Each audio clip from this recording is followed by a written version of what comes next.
welcome to episode 37 of the Pop Shock podcast. You're overlord. Well, No. that joke already. It's only 3 years. We're here tonight. I've got Chris Jameson with me. We're just The one of these guys. regular that is Chris. Okay. I just sit here at the bottom of the screen and just kind of stare. You just love there. I just. But this, I'm right to say this is the first episode Jerd's been on in a while. I mean, I couple of weeks. I don't think I've heard Jerd talk about Ant-Man.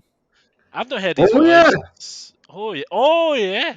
And while I've been off, because I was thinking, even I think about 2 weeks ago, I was like, when I do the podcast again, I'll have loads to talk about. Just like it's a whole week later, so not an awful lot, but I've at least watched something every couple of days and then started different bits and bobs. But listen, you're probably Is Ant-Man good or bad? Me, we'll go straight to Ant-Man. No, just yes or no. That you really want it. Chris, you've only talked for about half an hour, man. You know what just done. Honestly, not really. I was trying to keep it up with Dan, not fully saying that what I thought about it. I was hoping it was slowly driving him crazy, but I'd say I'm not going to add anything. Most of the conversation is like Kang was good, but then he was bet by Ant-Man and the Wasp. It's like, yeah, he's not so that. Overall, it was shit. So in other words, now Jerd's most anticipated movie's The Flash. God, no. He's selling all his figures. That man looks shit in that Batman costume. Looks shit in that. It looks class. Oh, it looks great. It looks weird onesie that looks kind of baggy, and then it's got. Oh, it's gorgeous. I'm not even sure it's got like it's beautiful. the eye pattern things on it or something. I don't know. This is weird. Look at the I can't icon. wait. Look at the I badge. can't wait to review episode for that. It seems to be baggy around his it doesn't seem to be form-fitting, and it just seems to be like an a old onesie. man, you know. He needs a little bit of wiggle room. The whole concept of DC and what they're doing is just such a mess. Anyway, next time you're back, Jerd. Straight back in. I'm just picking up where I left it off. But listen, I don't care about you guys because you guys aren't famous like me. I'm famous. I'm Dan Boyd, and I've got a stalker. This is an A. I was informed just as we were doing the pre-show there that there's been someone in my Twitter retweet. I mean, you had no idea. I saw it about 5 days ago, and I was like, "Well, I go to town in this cunt," and then I just got I'll say it to Dan when I see him or whatever. I assumed you'd have seen it. No, so there's this guy that's been commenting on my Twitter stuff. Saying that my articles get worse and worse and that I need a new job. You're right, mate. I do need a new job. I need a new writing job. So shout out to Big Joe Laguarto.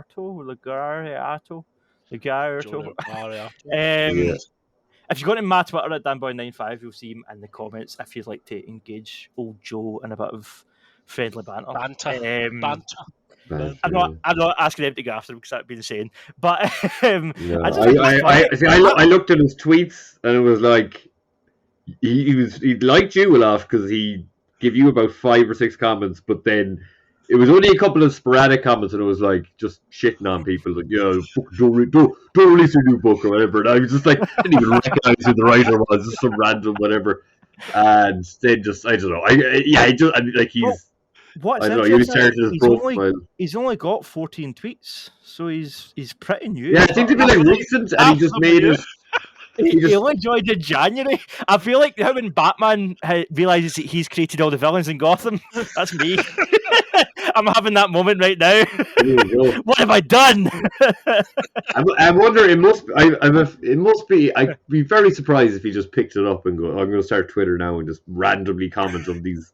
So he must be like have a normal profile, and then he just made another one just like to be mean with. No, I like the idea that he's just new and that I'm his obsession. I like that. It's so it's a weird collection of stuff. Something's about like Halo or some computer game.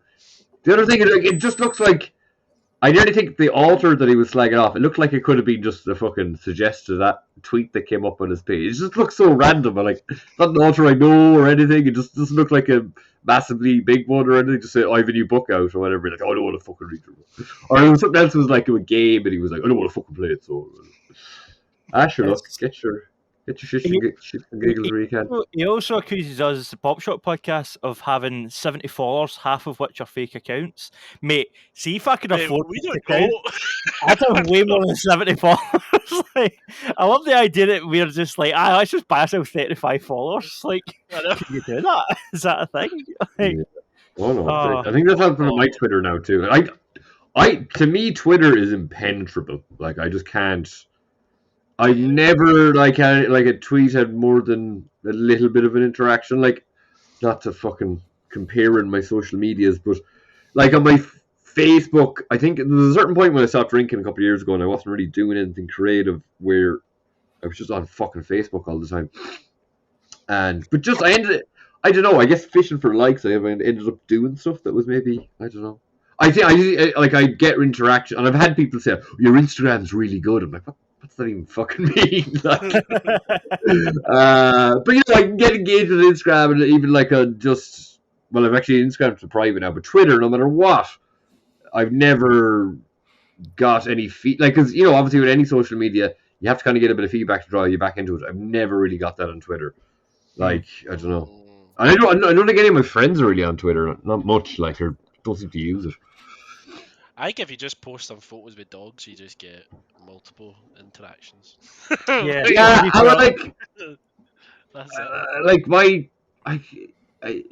For me, social media is kind of just interaction with either people I know who I don't live near or whatever, or just keep up with friends or whatever, or looking at niche stuff. I've never really or just like nerdy shite. I was like just randomly like, message some like a guy who does like an X-Men podcast, but he does it from the start. He called it like where Xavier's school is situated in the comics. It's Grey Malakan Lane. I can't remember the fucking way it's written. Grey Malakan Lane. It's something like it's Grey Malakan Lane or something. It's the address of the X-Men, the X fucking mansion. Let's get that out there. Just shout to get that information out of my body.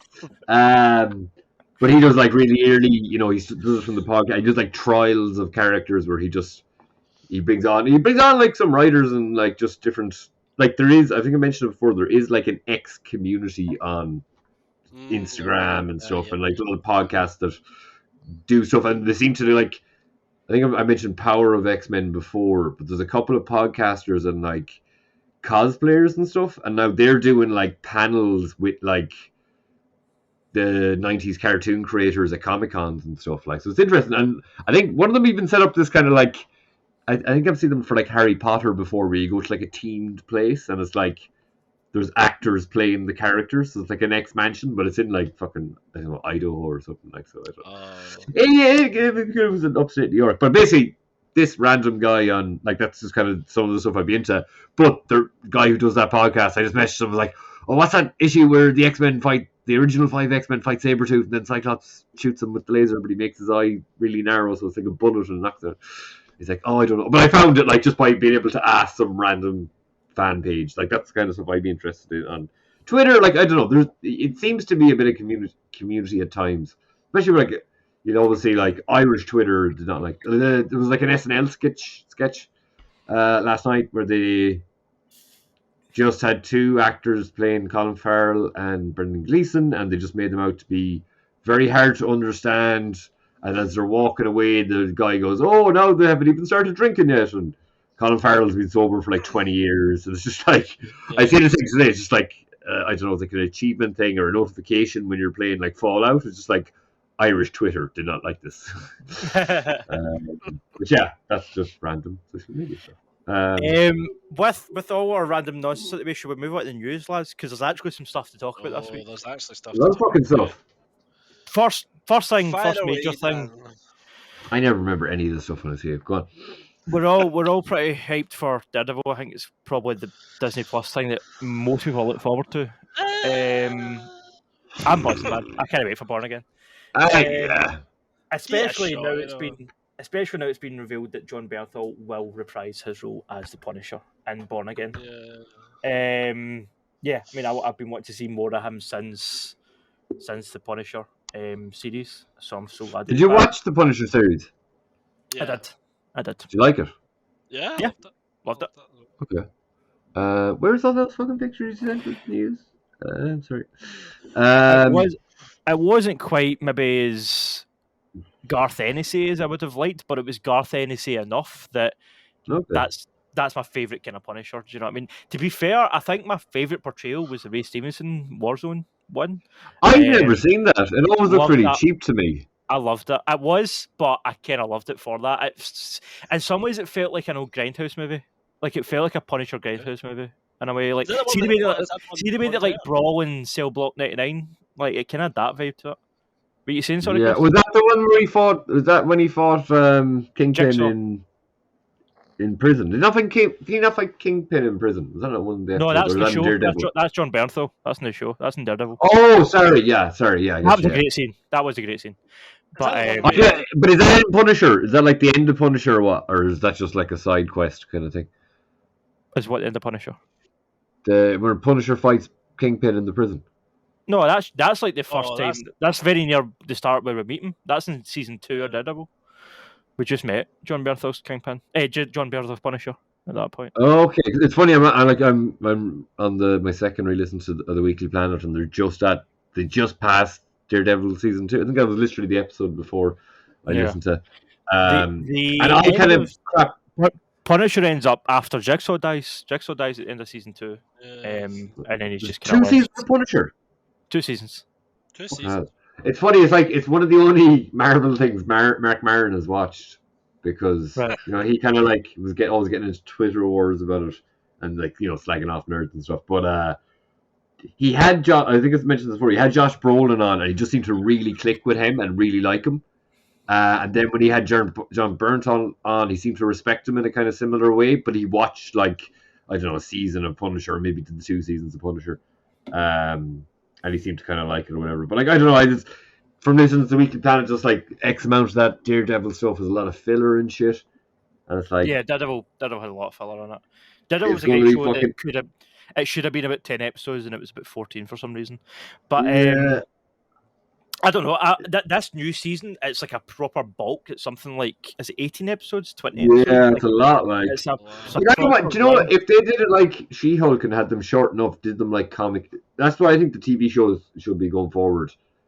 Make them short, make them about 35 minutes to 40 minutes max, and just keep them give them the pace of a comic book. Because when I usually have a bit of disappointment when I read a comic sometimes because, well, I guess maybe if it's written well enough I shouldn't, but to this degree. But sometimes when you're reading a comic, it feels like you're just about to get to the next phase and the comic's over. So keep it at a kind of short pace. It makes you a little bit more eager to jump into the next issue or next episode.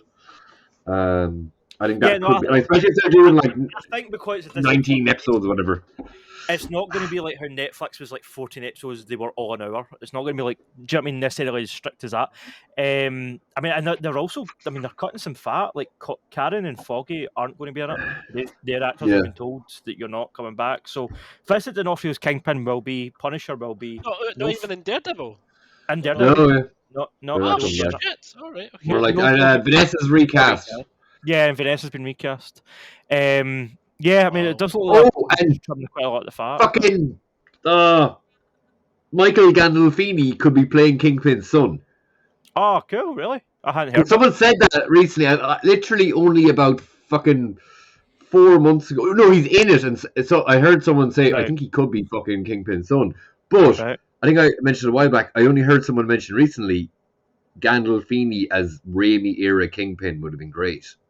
Probably too on the nose from Sopranos, but still, just the fact that this kid now gets to play, it kind of that's pretty fucking cool. This could be, you could really have fun with this. The Rose character, I don't know much about him. He wears a fucking hockey mask thing or balaclava, looks like a fancy balaclava because he's rich. And he's I don't know much about him. He's just young bad guy trying to outdo his dad, kind of makes moves against Kingpin, so. He could just be some fucking randomer though. Sometimes do. Yeah. Chris, you hyped for Daredevil? I never watched She-Hulk to the War's End, so I didn't really know. I've not seen a second of it. Because I know he was in it, Is it kind of a comical version of it, or is it like really? Well, it will be lighter, but at the end of the day, that's still a She-Hulk episode, or episode of the She-Hulk show. So I think you can't really say Daredevil is going to be exactly like this, or exactly like it was. I think Born Again is going to be darker than She-Hulk, 100%.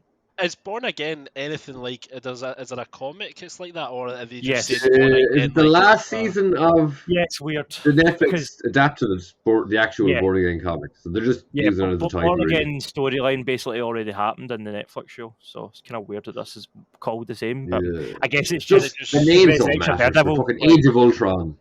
Yeah, it's like it was only called the Age of Ultron because there was Age of Apocalypse, and Age of Apocalypse actually. Excuse me, what was that? Age of Apocalypse actually made sense because it was a different timeline and stuff. Age of Ultron was I guess the comic Age of Ultron made sense because it was similar. It was a different reality and blah blah blah. But the film made no sense with the title. So, but it's probably like just Born Again. They're using it as a marketing tool as well. We say it's a new season. It's a new Daredevil. Oh, that's it exactly. Like honestly, it's just name recognition and it's like Spider-Man: Homecoming. It's just the same thing as that. It's weird that they've kept the three, like the Punisher, the Kingpin, and Matt Murdock, and axed the other characters. I'm pretty surprised. Yeah, like again, they're supporting characters, and you're like, why? You don't need to. Because like you could just say it's that, and then like you could still kind of like slightly reboot anything that happened before, or not.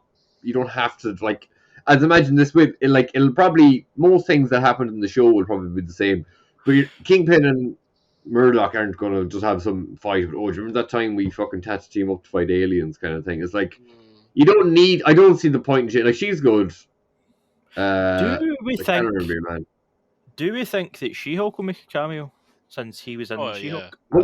Yeah. She-Hulk ends with them dating, so... Yeah, I was going to say that, yeah. So do you think it'll be just in our, like, human form, or do you think we'll see our Hulk out, like...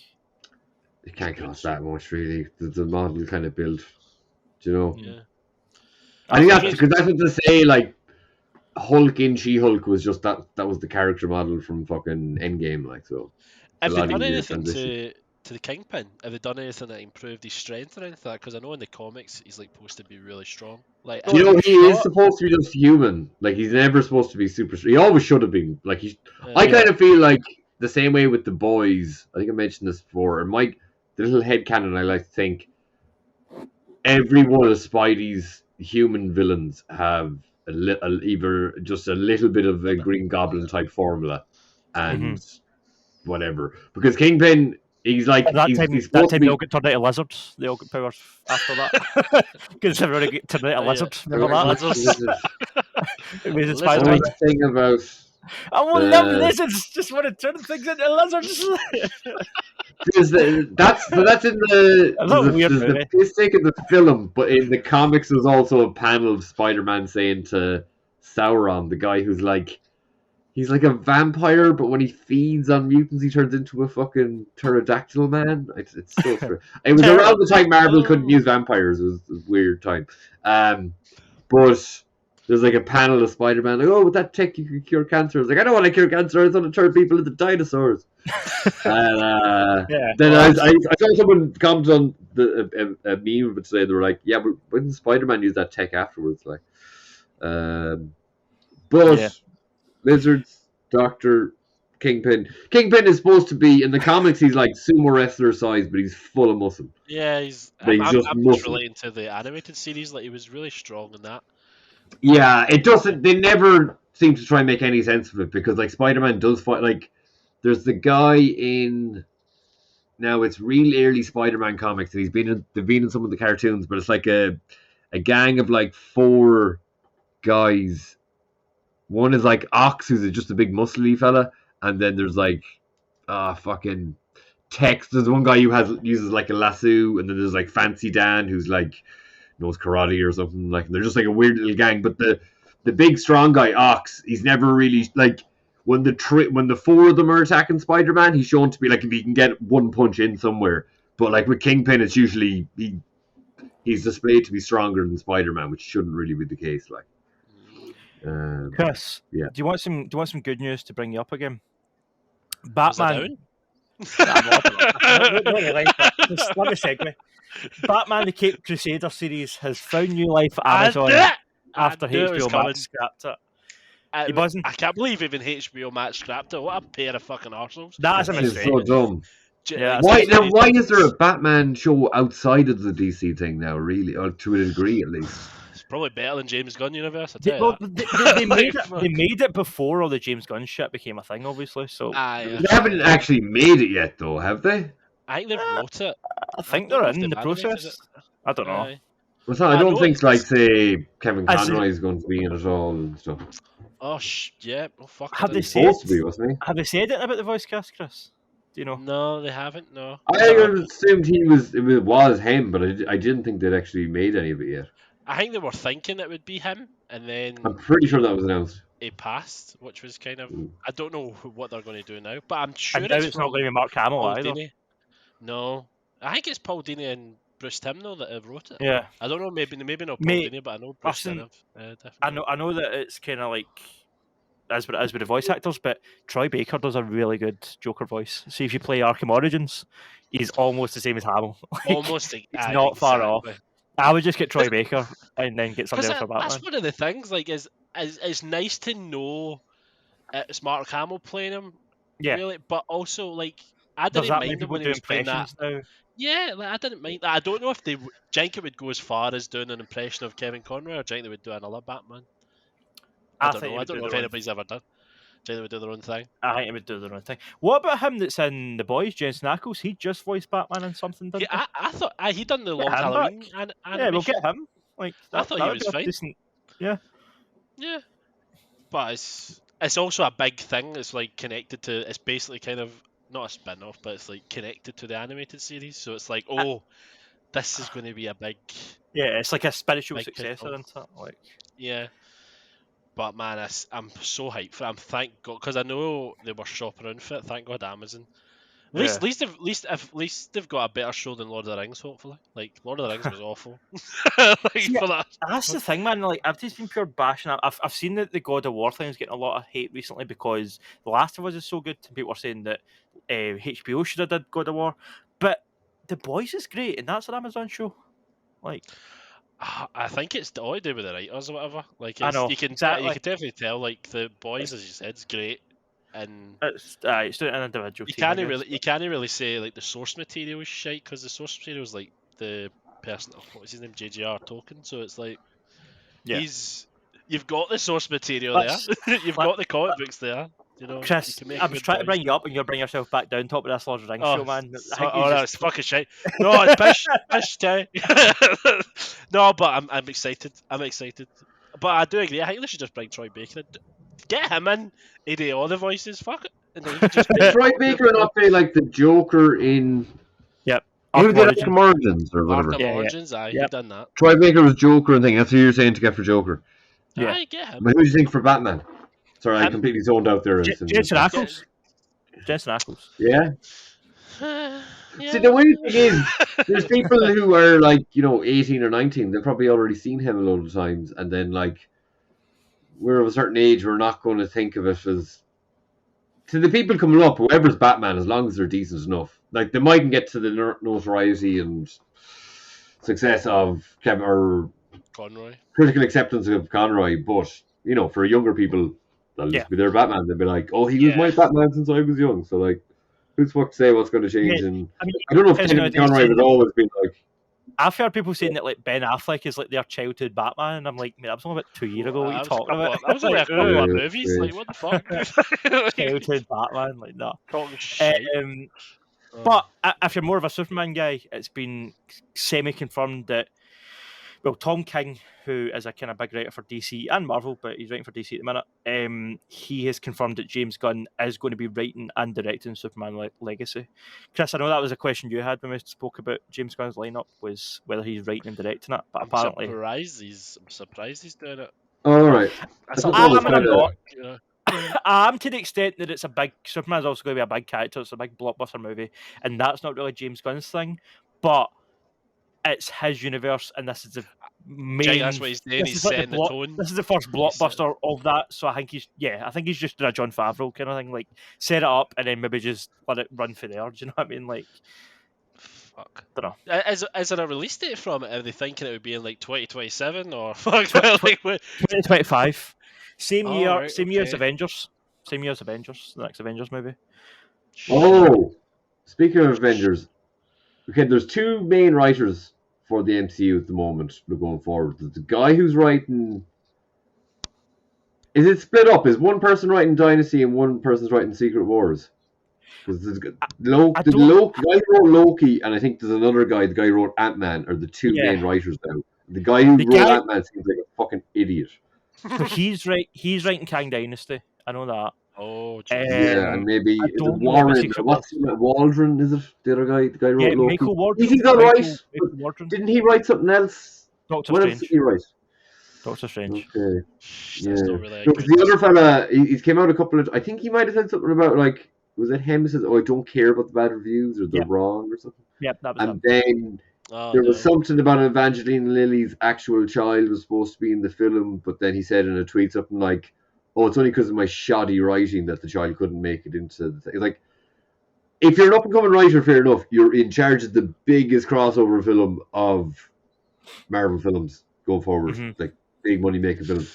This guy seems very green, like, and just his attitude seems a bit fucking out of whack. Like, why can't they get someone who's more experienced? Like, fair enough, you don't want to maybe do was it McSorley and like the other guy, I can't remember. I wonder did they just only work with the two brothers? Russos, yeah. Were they like, did they have a partnership with them, or was that just? I don't know. Just coincidence. I don't know. Guy came out but still, I don't know. I would be feeling a lot more comfortable if it was in a more seasoned and less kind of just saying stupid shit on like. I don't know. Like if he's already saying he doesn't agree with critics and doesn't see if there's any kind of doesn't seem to be willing to see any flaws in his work, and Ant-Man was very bland. It was flawed. Strange was it was flawed. Yeah, as much as I did forgive a little bit more, but I guess there were some development issues with that. But I really like Loki, so for the most part, Doctor Strange is better than Ant-Man, though. My God, like 100%. Yeah. Shit, did I say that? I don't know. I'll decide at the end of the podcast. Pivoting away to gaming stuff, 50 Cent's been teasing GTA on Instagram. It's weird, right? He's been putting up a GTA shit, and people are like, "Oh, is Rockstar going to kill him because he's going to leak a new game?"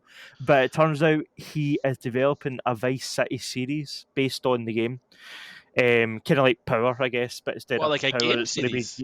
It's going to be a TV series based on Vice City, the game. It's going to be set in the 80s. It's going to follow. Obviously, I don't think it'll be Tommy Vercetti, but it will follow a kind of 80s gangster going through Miami-ish or Vice City, which is just Miami, and the 80s. And you'll have like Lance Vance. Maybe he'll play Lance Vance. Remember the big black guy, Lance Vance? The guy who betrays you? Oh, no. Spoilers. That's not Lance Vance. That's a Tucker guy, isn't it, or something, isn't he? The guy in the white suit all the time. Tommy, and even though Tommy's a criminal and the other guy's a criminal, they're kind of made out to look like the guys from actual Miami Vice. Yeah, they're like Miami Vice. I think even like, I don't know if it's the end of it, but I think there's like a mission or something that's nearly word for word an episode of Miami Vice or something. Or there's a couple of scenes, I think, at least. They're known for just shit. Is that who you mean that you think 50 Cent could play? He could? Yeah, Lance, yeah. I don't think he'd really. Maybe more like a Don. I'm just saying that. I don't know. The other thing would be good. A younger, maybe. Well, I'd take John Cheadle now. Anyway. The other connection to this series, apparently, Chad Stileski, who is the guy working on John Wick. He's involved here. I think he made. I'm pretty sure he made John Wick 4. Yeah, I'm pretty sure he directed John Wick 4. Let me just double check that. But that's very good reviews. I've no idea how he's involved with Vice City. I don't know if he's directing it or writing it or what he's doing. Hold on, I'll tell you. Wasn't the 50 Cent computer game supposed to be pretty good? Or one of them at least. Off the PS2. The first one was, decently. Bulletproof, wasn't it? Yeah, it was kind of just like a... And did you do a fight one after that, or did you do a sequel to that? The sequel was called Blood on the Sand for the PS3. And do you know something? People didn't like that game. I kind of liked it. It was so cheesy. You had like a golden AK-47. You were shooting people to like hip hop music, and it was just a kind of Gears of War clone. I enjoyed it. It's the kind of thing when you hear it first, you're like, oh no. Then you're like, well, if it's good, like it's a bit of crack, I'll give it a go. I don't know. Because there's plenty of people who make games, and well, I guess you don't really have the person starring in the moment, but it doesn't really matter. Like a game's a game. But I wouldn't just sometimes a bit funny wouldn't put me off. You're quite right, Chris. This guy, Chad Stahelski, he directed all John Wick films and will also serve as an executive producer and director on Vice. Both. I know. The same guy who directed all the other ones, isn't it? No, it's not. That article's wrong. That was from Deadline. I think they're talking nonsense. I think that did Tim Miller not make a John Wick movie? No, it's not been Chaddy. It's been Chad. No, didn't one of the John Wick guys make a Deadpool film? Is that what you're thinking? Maybe. Yeah, that's possibly it. And then there's like the Matrix. I don't even know. There's a lot of guys. There's a lot of lads. I think that's what he made. Did he not make the Matrix, which was a bit shit? No, he done the stunts on the Matrix. But here, listen, do you know what else he is making though? The Ghost of Tsushima movie and a Highlander movie. I did see the Highlander movie. He's rebooting Highlander and he's doing Ghost of Tsushima. Mate, this guy's portfolio, like 4 John Wick movies, Highlander, Ghost of Tsushima, and Vice City. He done the Crow? Oh no, he never. No, that was wrong. He done the stunts for them. What if Ghost of Tsushima, but what if Ghost of Tsushima and Highlander had a crossover? Okay. Ghost of Highlander. When the samurai came to Scotland. We are kilts and they are fucking. And Sean Connery playing a Spaniard, even though he was anyway. See if Sean Connery comes in as like an AI, that would be fucking amazing. You'd be like, hello there. How you doing?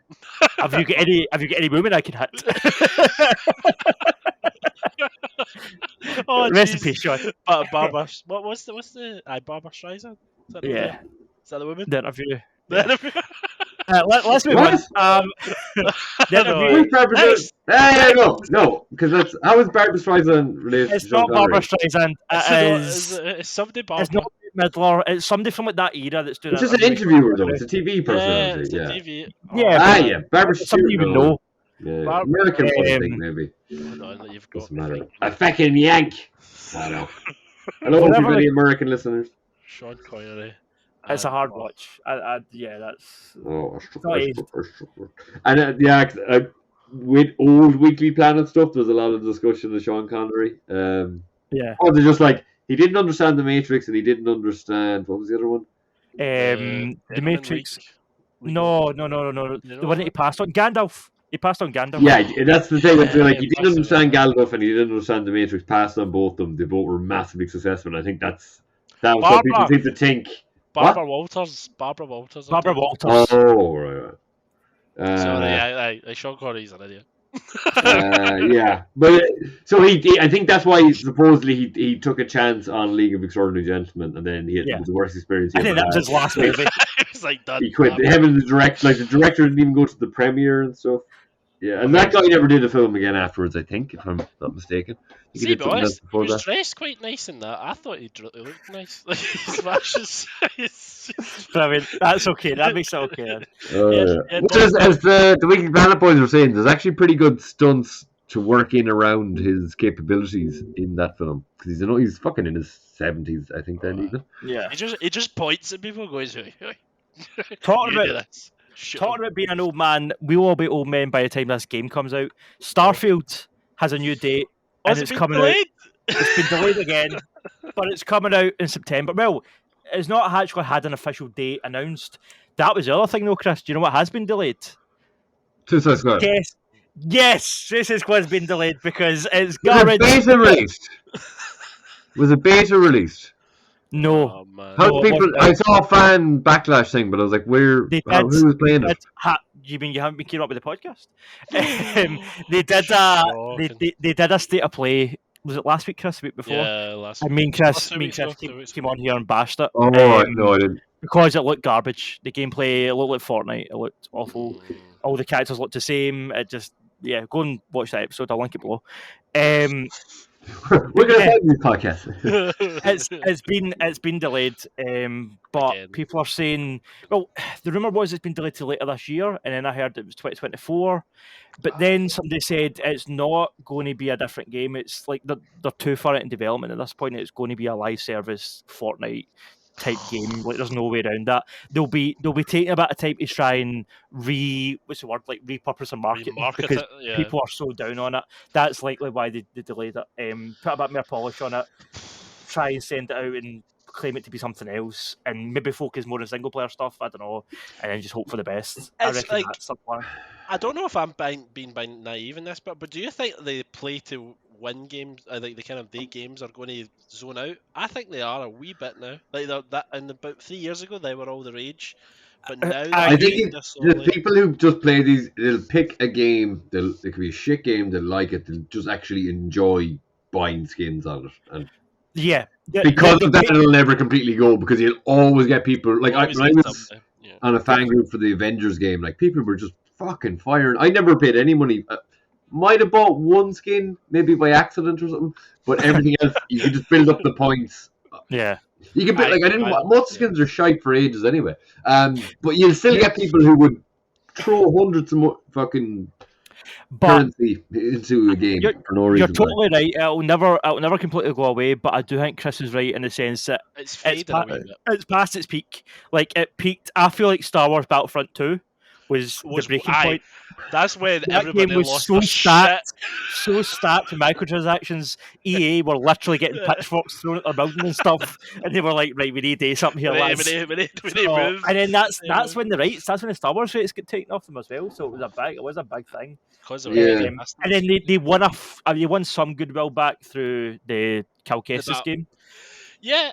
Also, the second Battlefront. Yeah. See now, Battlefront 2 is a great game because they made everything free.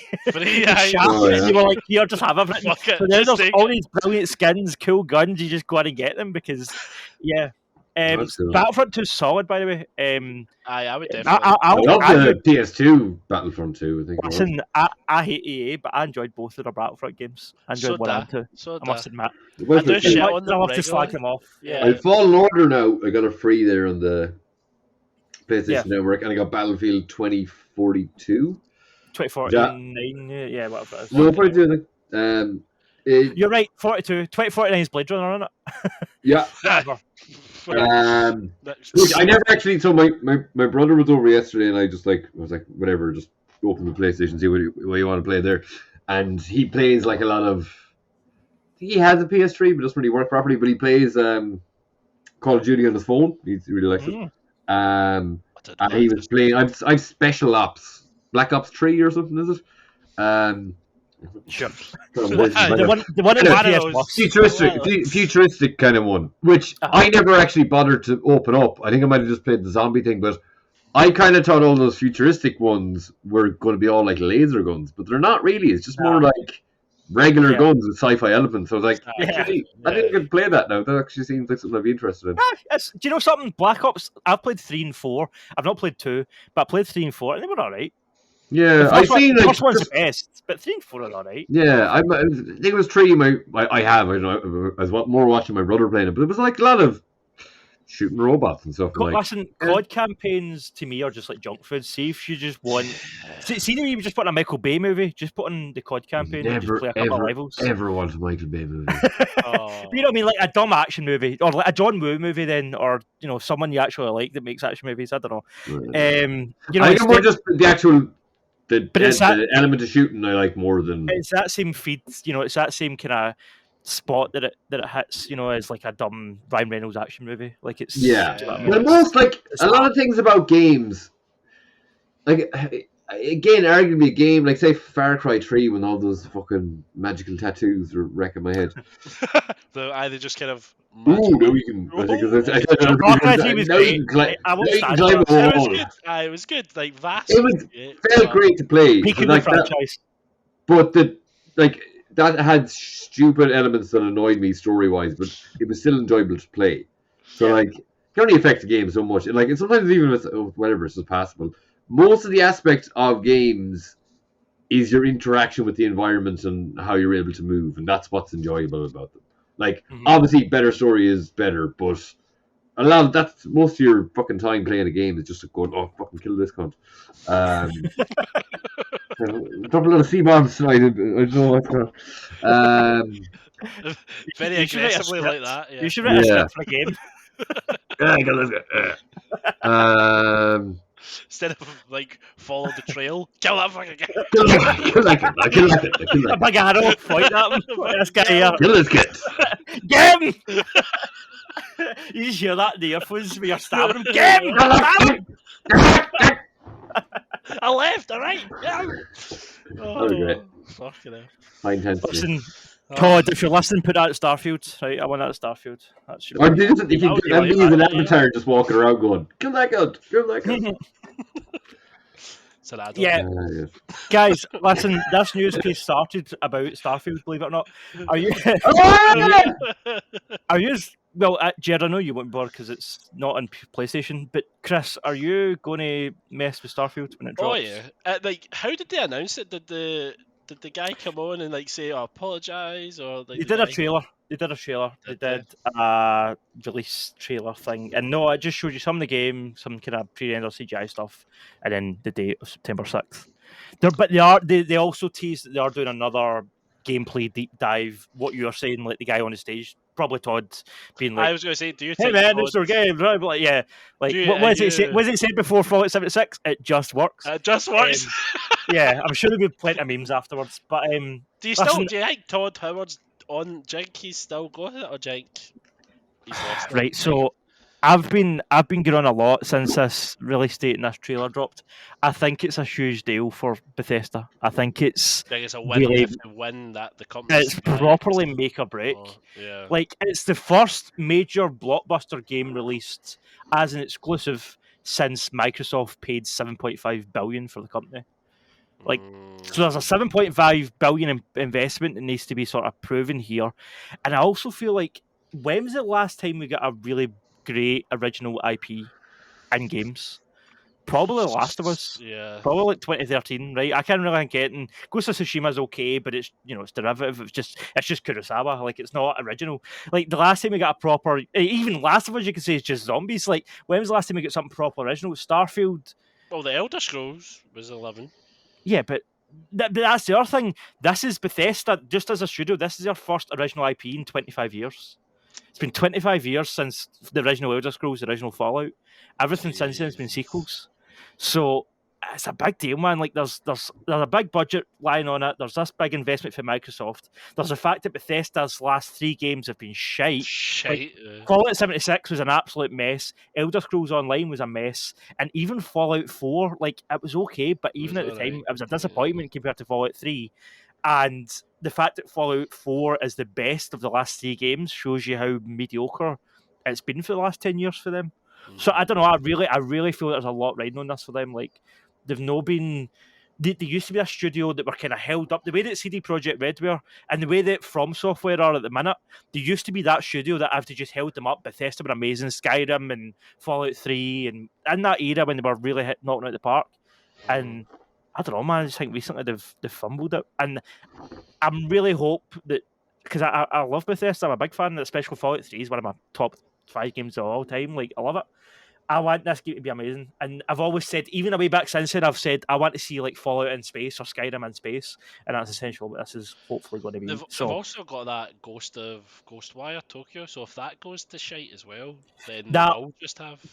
Ghostwire Tokyo was published by them, but it wasn't developed by them. Okay. It was developed by... Remember last week we were saying that Shin Jimmy Mikami left the Tango Gameworks to go. Yeah. That was his game. It was published by Bethesda, but it was a Shinji Mikami game, same as Evil Within and all that shit. Man, that's quite scary. Like, see if they just have that and that's their like magnum opus and it fails. Oh, fuck. Like, Microsoft will be fine because they'll be fine, but they won't be getting any more games, any customers. Well, I just think so. At the last, I know that they keep saying this year that E3 is not going to have the big 3. It's not going to have PlayStation, Xbox, or Nintendo, but before COVID, right, when E3 was still a thing, Bethesda had their own show. Bethesda had like a full day to show, Deathloop or whatever the shit they were working, probably Tokyo Ghostwire, like all that kind of shit. Like they had a full day, and then they would also show you like Fallout 76 or Elder Scrolls Online or whatever pish they were working on. And I don't see them having that ever again if Starfield fails. I feel like that's the point that they can really be knocked down a peg. I think they'll just become this company that, I don't know, just works in. Yeah. I don't know. I think companies like that big, they have bad years. Like, if they can get. This is bad centuries. Like a bad decade. A bad decade. Like, it's a long time. Dave Boyd a bad decade. Listen, when he was a self-confessed, when he called his Phil Collins period. I hope that in September I'm here singing its praises and saying that I was wrong and whatever. But I'll get delayed to the solo comments. Probably. Yeah. I don't know. It seems like early doors. Like that's like it's a big project. There's probably a lot gone into it. So. But it's just after seeing Cyberpunk and No Man's Sky do the same thing. Yeah, that's what they want to avoid. They probably got it ready to like, and then they realise, fuck. See if there's little bugs here. So see if we release this, we're going to get a No Man's Sky or Cyberpunk. Let's make sure everything's ironed out. So that's what it is. Like testers are finding out, oh, there's bugs here, and they're like, oh, we can't launch this. Yeah, like even like Skyrim had like little bugs in it, and they were still launched. So it wasn't even that though. It was to me, it's the shady business practices around it. I mean, Fallout 76 was released as a full price game. Literally 2 weeks after, I bought it for £20 on sale because nobody else was buying it, and it's now free to play. Like it's now completely free to play. Within like a couple of years of coming out, Elder Scrolls Online, they used to try and charge a monthly subscription. I remember that to play that game. They were wanting like a Netflix style like £10 a month, £20 a month subscription to play this shitty online Elder Scrolls. Like it's stuff like that just pissed people off, and it was like you guys were like this studio, and now you're just I don't know grabbing money. I don't know, but listen, I feel like Big Todd realizes that, and I hope that he does, and he's going to do something to change it. So we shall see. Well, Todd, there's always a Todd. You know. There's always a Mr. Todd. There's always a Todd. Listen, I like him. He's this wee nerd that's just kind of like made this thing and it's just exploded. And I always feel like he doesn't really know what he's doing. He's just going along with that. It's as if somebody's just pushed him out the stage with a mic and he's like, "Oh, I need to talk." Like that's always the impression I get. But I kind of like that. But like, it's kind of cute. Yeah, and then his game comes out and everybody hates him. But anyway, good memes. Gentlemen, with all the news out of the way, shall we move on to what we've been watching? Because I know that me and Chris have got enough between us as it is, but I also know that Jerd's been like away for a while and get shit. He can invite us. He can talk about the Ant-Man. I kind of did. I think I was looking at It was shite. There you go. It was good. Well, like. Open the doors. Bill Murray. What was the point of that character? But what a waste. Yeah, it's like he was literally in it for like a scene, like. Yeah. I guess I don't know who else he could be, but you do see that in the films. Sometimes just cast someone as a cameo. Yeah, but not even just like I don't know if you can really even call that a cameo. It's more like a small role, a small inconsequential role. That's not weird to say. Who was the guy, the black lad? I think he was in The Good Place. Well, the English guy. Yeah, he was just... But like, what was he in it? Like, he was rumored to be fucking Reed Richards' possibility at one point, and then he's just some throwaway character who mightn't even be a character in the comics. I don't even know if they are. Who cares? Yeah. We're at that stage of Marvel now. We're that deep. It's like who cares? How do you think I'm coming with my sidebar? How do you think I'm coming with my? I showed this before we started.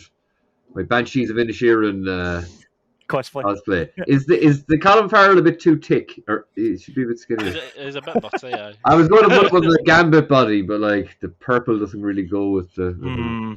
Yeah, sorry. Yeah, like Kang could use telekinesis, but then he couldn't. Was that just in that prison? I think he could with his suit on. I think that's how I took it, because at the end the suit was all destroyed. He wasn't using any. But he didn't use it any outside at all, like, and it suited he just forgot. He just forgot. Yeah, like someone giving so. Funnily enough, though, like, 'cause I haven't read much comic. I was trying to read was reading the Kang solo book that started like in 2021, which is probably they're trying to get like a more concise kind of idea of him out there. It's where a Kang So I think the most consistent thing seemingly with Kang is that he was a kind of well-to-do, I guess, upper middle class kid in like the year 3000, and he's got nothing to do, and his high school buddy slits his throat with his like hoverboard or something, but like the technology is advanced then, so it just takes him a couple of months in hospital to be healed, and then. Wow. I think this kind of follows the main story, but then this kind of reimagining, he finds like one of Dr. Doom's old libraries, but in this story, I think it's what's different. An old Kang comes and like tries to teach him everything from his mistakes. But I think that's like that's a huge part of Kang, because I've been watching lots of videos trying to explain them and stuff, and it's a lot of there's a different Kang then, and he meets that Kang, then this Kang, then that Kang. So the character was always like that, and all like. Pretty much when he was introduced, there was always this thing in different Kangs. He was good, but like he was using telekinesis in the prison, and then he just stopped using it whatsoever. Then when he got outside, he was like just fucking pop, but the fucking it looked really strange. But he was just like popping off the lasers, and every time he did it, he disintegrated people. But it didn't work on Ant-Man. No explanation for it. It just kind of hurt him a little bit. I was like, there's no need to have that in it if it's going to be just broken in the next fucking 10 seconds, like when you shoot the main character. Like, why would you even introduce that? And they shouldn't have bet him. They should have just escaped with the skin of their teeth. Someone should have died, I think. Like, literally he got bet by Ant-Man and the Wasp. Like, what's the challenge then going forward? Like, a group of super intelligent ants took him down, but like, yeah, like what are they going to do against like the Thor and all the Avengers and stuff? Like, you haven't showed us anything that, like, yes, there'll be more of them, and there will be a certain Kangen fodder. This is going to be. That's what the end of the film is going to be. It's going to be all Avengers fighting all different Kangs. That's what I don't want. No, I don't want canon. I want my main villain to be my main villain and have the cannon fodder below him. I don't want the main villain to be the cannon fodder. Do you know what I mean? Yeah, you want them to be. Yeah, it might be. Well, they introduced those fucking blue-headed lads who are very like, okay, these are very Phase 1 villains. Like, you can just kill or not kill loads of them. That girl who played I don't know where she's from. She played the person in the kind of tribal woman in the Stick. The main person that we're talking about, like the gold markings on her face. Right, yeah, kinda. Okay, she was hot. She's very attractive. I was just like, oh, that was that. She looks very strong. I'd like her to pick me up. Then the Laserhead guy, but like they showed us a Laserhead guy, so why couldn't if Cyclops is around when Kang's doing his shit, why can't he do that to Cyclops? Like this, it was kind of cool to see, as someone said, like he kind of just telekinetically redirected the laser back into your man's head. I don't remember any of that shit. Right. The guy with the cylindrical head. Oh yeah, right. Okay. Light thing. Kind of. Yeah. And right. the globby, goopy guy was Dash. What's the guy? He's in the other films. David Dalsmasian. Yeah. What else? Yeah, I don't know. I think the fact that I can't remember whole characters kind of speaks to how bland and forgettable this movie is. Do you know what I mean? Like, nothing. That's my thing with Marvel overall. I don't feel like any of this shit matters anymore. I don't feel like I need to remember who David Dalsmasian played in Ant-Man 3, because it's like, who gives a shit going forward? Do you know what I mean? It's like, I don't know. It's too much. It's too vast. Apparently, Kevin Feige has commented recently saying that he realizes it's too much and he's apparently streamlining stuff going forward. But my God, man, like you need some sort of like quality control, because there's just too much shit. Well, it's not even that. I think the main thing for Phase 4 was they were giving most of the main cast sizable break after that, and then COVID I think affected the X amount. I think when you start getting even if they are legacy versions of them, like when we start getting Captain America films in again, serious rumblings of some solo Hulk stuff, Spider-Man, Punisher, Daredevil, X-Men, like we still haven't. We're also like X-Men and fucking Fantastic Four to come yet, so like they'll give it a good boost. I think it's just that's the kind of my impression of it. They didn't want to just keep. They want to kind of try and build up a new characters, kind of let the land lie low after Endgame. But the only thing now that really has me is that it has been a couple of fairly like Thor, Doctor Strange, and whatever. Like whatever we all thought about each of them, none of them were fantastic. Like, they were all right. Like I think Black Panther probably did the best, but it's not really indicative of the whole because it's all its own thing at the same time, and it still wasn't perfect either. But I think X amount of the familiarity with having because we haven't had say even just Bucky or fucking Sam in anything since the Winter Soldier show. Like even I guess with Doctor Strange and Thing back, but there's a lot of characters we need to revisit. I think really. Just looking on Kevin Feige's IMDb, he's got 16 upcoming things he's producing, right? But see, and previously he wasn't producing all that that's 3 movies maybe a year in the next 4 years or something. But I'd say his role has changed so much that he's not really. He'd be down as a producer on more stuff that he wouldn't be as involved in as he would have been in the past.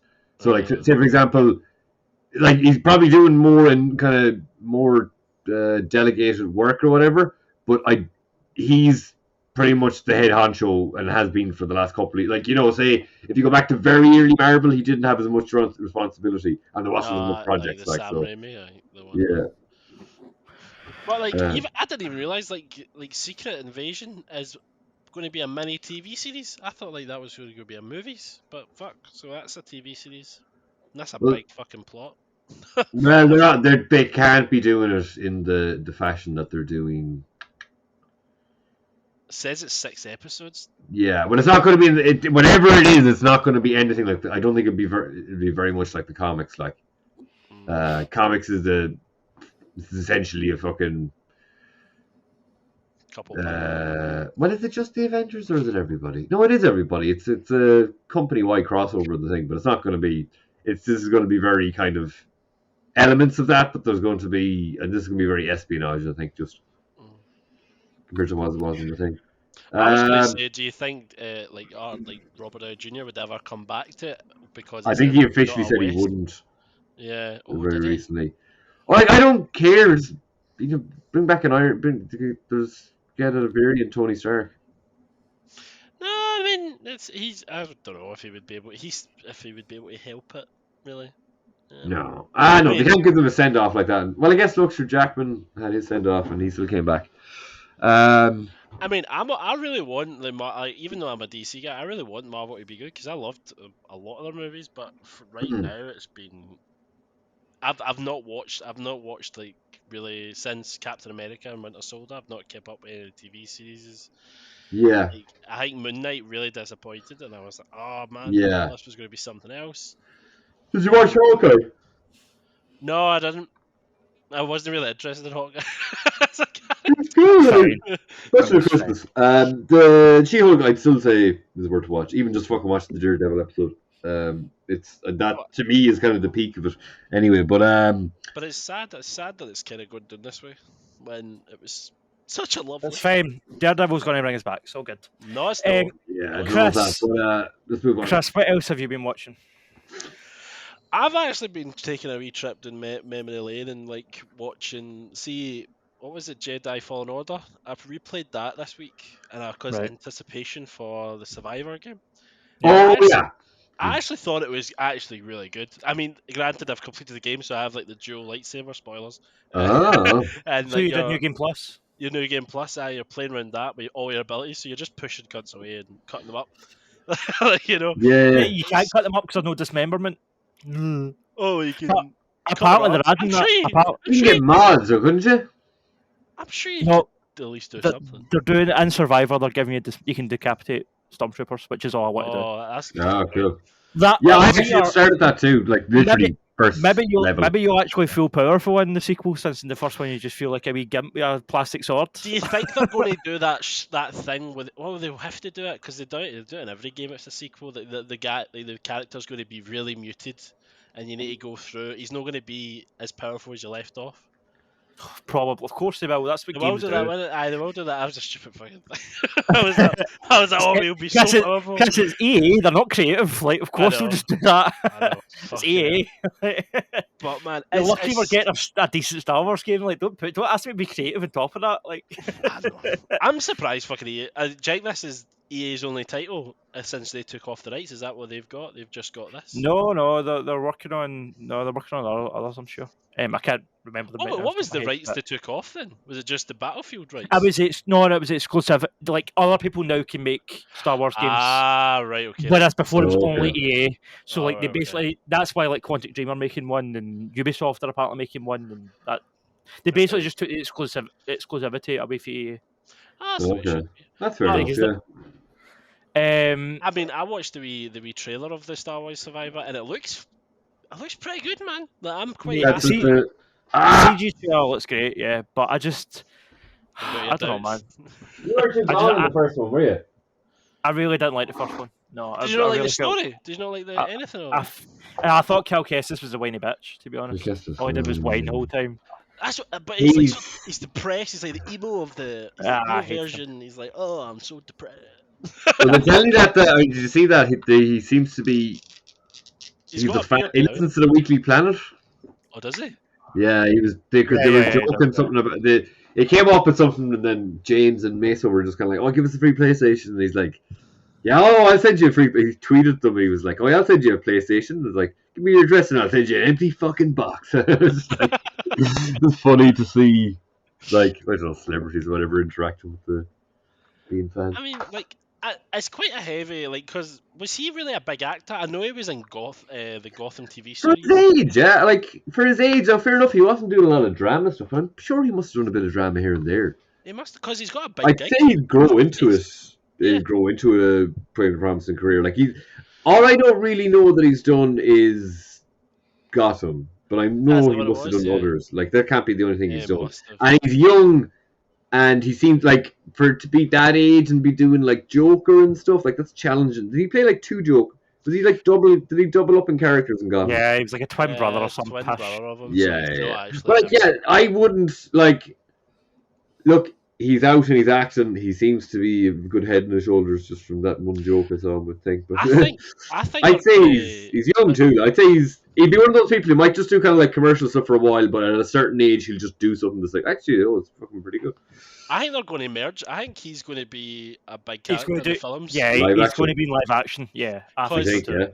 Because like the wee robots are in the live action now, and you saw them like with the wee cute robots and like the Mango and stuff. They're all in live action now. So why not? He's either going to be some sort of Jedi or something like that. Yeah, well, the games are pretty well received. The game is fairly well received, isn't it? In general, it's only one game as well. Yeah, you're right. Yeah, it is quite well received. But I'm excited. And then on the box of that Star Wars kind of hype, I watched the Bad Batch again, and now I gave Bad Batch a really pain in the ass. The last 10 episodes have been kind of shite, right? But the 11th episode is basically like a homage to the Alien film. And it shows, and I think it was the guy with the cowboy hat. Fucking hell, I can't remember his name. Dave Filoni. He actually wrote this episode. What Star Wars character with a cowboy hat? Yeah, I'm thinking that too. But no, I get you. I think he wrote this and directed this episode himself, and I was like, oh, that's what it is. And you could definitely feel it was an Alien episode where you see the one of the clone commando guys look up and it's like. The alien comes and grabs him and everything. It was dead claustrophobic episode. And I was like, oh, this is where it's getting good. So I don't know if the next episode is going to be rubbish, but that really hyped up the whole animation. The animation can tell a good story if it's written good. Oh, yeah.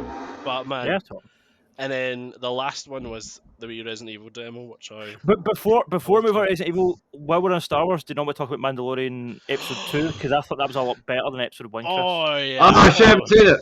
Oh, we haven't seen it. I've seen any of it. I'll play Resident Evil. And I'll play Resident Evil demo. How long does it take? All that I'll say about Mando... We'll spoil it. There was a wee bit of animation in it that actually reminded me of Phil Tippett's animation. See, when I was watching that Mad God recently, see the bit where, I'm trying not to give it away for Jerd, but see the bit where she goes in after him down the big hole at the bottom. I like how you were saying something. You were saying it like you were saying something secret, but you were just describing. I'm like the exact scene. Yeah, I mean, it's literally a description. Oh, we'll do it. We'll put it back. Now that bit in Friends where Joey's like, "Oh, blank and no blank makes blank a blank blank," and then he's like, and then the bit then where the family all get away, then blank. That's like me. But no, the bit when she's down at the bottom of the pit and there's a robot thing, and like she's got done in the thing and they're extracting something from. See, just the way that thing moved and the way all the pumps were going and stuff, it pure reminded me of like Phil Tippett's kind of like stop motion stuff. I mean, I'm excited. I'm guessing there's going to be some sort of relationship there with they two. I don't know. They might be the people that are going to build the Mandalore to where it's supposed to be. But I like her, man. I think she's good. She's the voice actor, I believe. Yeah. So yeah. Kate Sackhoff, yeah, she's good. It shows voice actors can become real proper actors. No, she was in shit. She's in the Riddick movies. Oh, she? Because the Riddick movies, yeah. She's done other stuff. I know she is good. I don't know how it's nice seeing Grogu's kind of speaking a little bit, doing something. But there's a bit in this episode where she just calls him his dad, and he's just like, "Yeah, it's my dad." Everyone's just accepting it now that it's just like, it's Mando, and yeah, it's his dad. I mean, it's supposed to apparently like when he stayed with Luke, it's supposed to be like 2 years. Like I heard something about that. I heard that. I was like, oh well, that's good. Like, and then I was expecting, oh right, okay, if he's got 2 years experience, he's going to have done something. Like at least, and he's just mumbling. I liked when he came out the cave and he was like fighting with that thing. It was fine. I don't know. I don't mind that shit. I heard Pedro Pascal. He said something like a Graham Norton interview. He said, "Oh, it is Baby Yoda," or he dropped the line. So it could be Baby Yoda's. It could be Yoda's kids. It was also funny seeing how poor Mando was with the Darksaber, and then when she lifted it, she was like a badass. Exactly. I was like, oh shit. Because obviously it should be hers, but he just kind of got it by accident, and he's pure shite with it. Like, I was expecting her to keep it, and then when she rescued him, he took it back. I was like, oh, you could have just. This is yours now. I lost it and you found it. That could have been it. I don't know how we're going to get Jerd's attention. Yeah, I was going to say, I'll put a message in the chat to let him know that we're done with Mando spoilers. Chris, I was trying to grab his. We'll go on to Resident Evil. I don't know, is he going to want to hear about that though? Because he's not played that, but he's played Resident Evil back in the day. He'll be fine. I just know he's a sensitive sausage when it comes to spoilers. Oh, he's, even when you said when they two had done something, he was off. He's like, that's too much. That's too much. People done something? No, I can't know that. Oh, it's because Grogu is like, oh well, yeah, you could have said it was Grogu. No, Grogu. Oh fucking hell, Grogu. I'm going to end this show, man. Oh no. You nearly finished. Hey, we're finished, mate. Hey. I thought you were going to make me do an edit there. I'm glad you didn't. No. This is the way. This is the way. This is the wrong way. Jerd, you don't care about talking about the Resident Evil demo, right? Because you've played Resident Evil 4. You played Resident. Oh. I know, man. It's like Resident Evil 4. The demo lasts 10 minutes, mate. Okay. The last 10 minutes. Do you want to talk about it for 10 minutes? I literally play it, and I'll just be like, oh my gosh. Right, okay, you play it. I don't start. Look, when ye are done, just start doing this. We were doing that a second ago, but okay. Okay, yeah. I'll keep an eye out. I'll start playing it. I'm going to mute you. I'm going to... Okay. Okay, hold on a second. I can fill 10 minutes in what you've been watching. Yeah, just wave. I think that's down there like that. I'm waving shout. I like how he's talking. I'll mute me. So have you noticed that he's speaking louder now that he's taking the headphones off as if like we can't hear? I won't say anything. I'll just play it. You can hear it in the background. It'll be very thematic. That will be distracting. No. Chris, what did you think of the Resident Evil 4 demo before that Fanny plays it? Distracts us. I'm just focused on his head. I know, I've seen a lot of the back of Jerd's head. And this is what you're missing the video feed, by the way. The back of Jerd's head. It's fantastic. Look at it. Look at the dome. I thought it was good. Like, I mean, it's basically. I was actually surprised my PC could run the fucking thing. Yeah, because it is quite intense. Like, because I heard that I played it in PS5, but I heard that PS5 runs it best. Apparently, like PC is struggling and Xbox isn't great either. So it's Especially when you're in the midst of it and there's hundreds of them, like hundreds of the villagers. Because there's so many characters on screen. Just chasing you. I mean, like I was expecting. See, in the game, right, in the original, that was quite a short section, right? You were kind of in and out. I was expecting. I mean, they might have just been doing that, like, kind of fluff it. Resident Evil. Resident Evil. Your point of view. What do you think? Good, bad, ugly? On you go. I liked it a lot. Can you remember? No, I thought I have only played it once, and I did think I should probably play it again. But I also kind of I feel like I'm going to be reviewing this game for FandomWire, so I'm trying not to get too. Yeah, I wanted go with my fresh eyes kind of thing. But the fact that it looks like a good blend of the classic game you remember in your mind, but also kind of like the darker tone of Resident Evil 2 remake. And I also think the gameplay was a good mix between the two as well, because the gunplay felt very like Resident Evil 2, but then you had like the melee like sidekicks and stuff that he was doing, more action and stuff, that obviously was more like Resident Evil 4. I thought the graphics were great. I thought it looked really, really good. I thought the chainsaw guy was terrifying in his design, just as scary as he was when you were away. And like, I felt he was a lot faster. Like he was fast. I couldn't run after. Right, you're up. Like, see, as soon as you went, like, I went in a building, locked the door, pulled the thing in front of it, went up the stairs. There was a ladder at the top of the stairs. I shot a few of them, and then like he was there, and I was like, "How are you?" And then I ran downstairs and I climbed through about 3 different windows and I pulled boards across and then I turned around and he was there, and I was like, "What the hell?" But that was fun, man. It was good, and it done a good job of feeling like it felt chaotic, with like it's supposed to be. You're getting overwhelmed by all the infected, but it also felt scripted. Like it didn't feel like random and janky. It felt cinematic, but it still felt, like shit, I need to run away. Like I had a good balance. I had a good balance of that. Do you think it's going to be, because in my kind of, I'm comparing it to Resident Evil 2, but it's nothing really like Resident Evil 2 in the sense of backtracking and stuff. Like when you finish that section, you don't go back to it. Do you think they're going to have that at all, or do you think they're just going to be true to the game where you finish this section, you're not going to see it again? Looking at the trailers and stuff, I think there'll be more true to the linear nature of it.